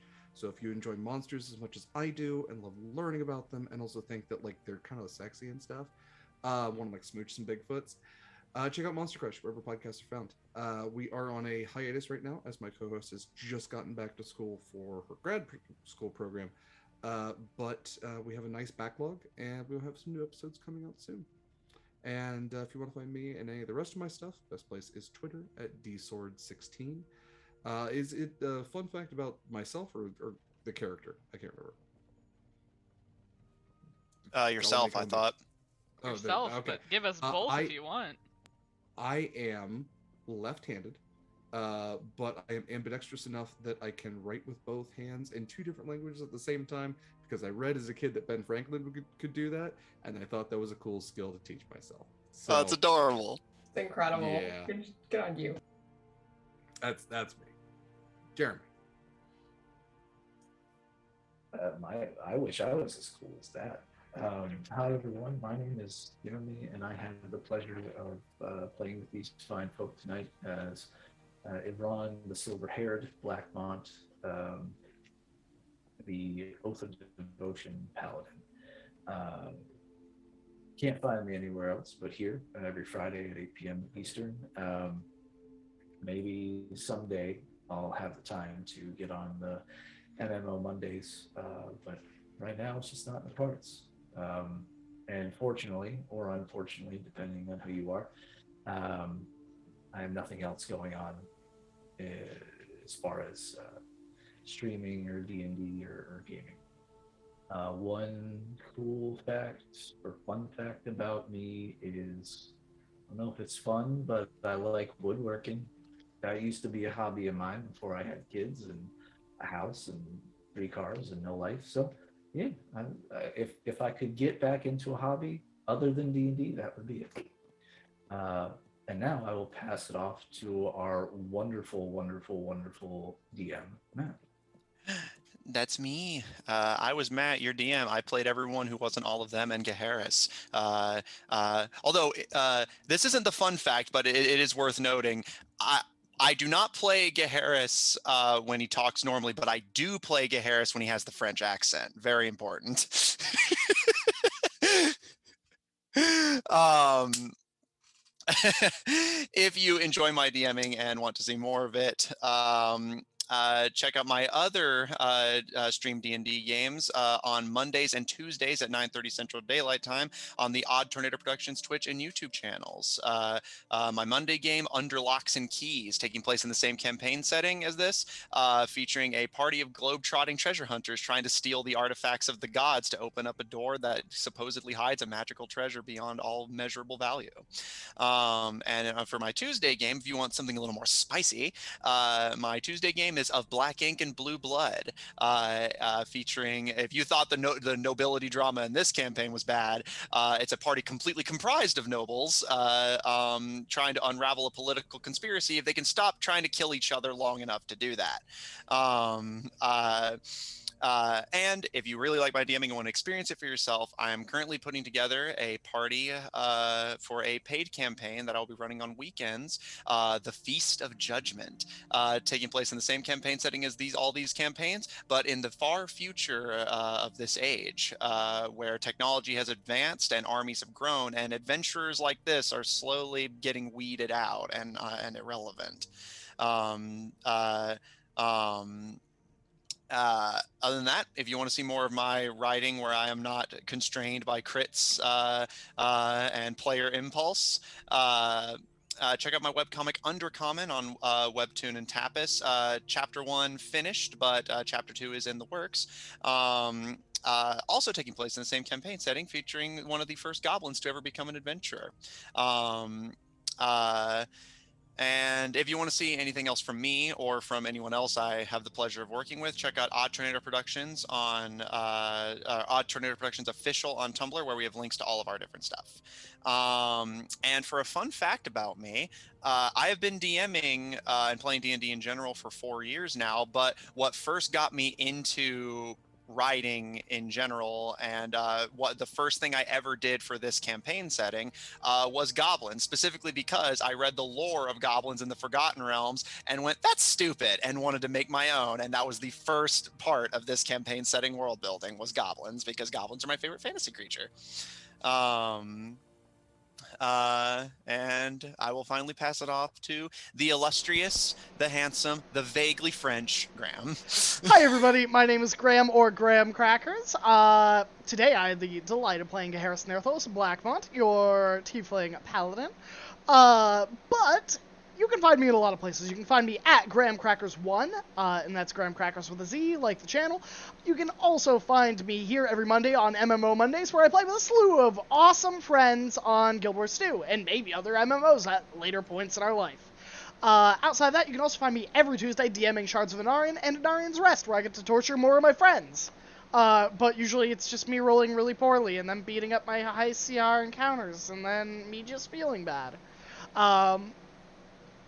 Or you can find me every other Saturday on Polish Cryptid's channel, where we are resuming our High Seas Hijinks campaign, where I will be resuming Mavrin Menidos, my tiefling pirate sorcerer. Took me a second. Outside that, I've got some projects in the works. I don't want to say anything, but I have a few additional days we may be playing more D&D on the channel. Maybe without me, even. Maybe just other people, other friends. Who knows? But outside of that, you can find me all over the internet. I'm usually around saying I love you, and I hope that you have a good week, because that's what I'm all about. You are important, you matter to us, and having you here is important to us, because you matter. But we are going to head out and raid someone tonight. We're going to raid Wes IRL, who I believe is playing some more D&D. But before we go, as usual, stay happy, stay healthy, stay hydrated, and most importantly, we'll see you around soon, so don't be a stranger. Bye for now. We'll go to our ending soon screen, but love you all. We'll see you soon.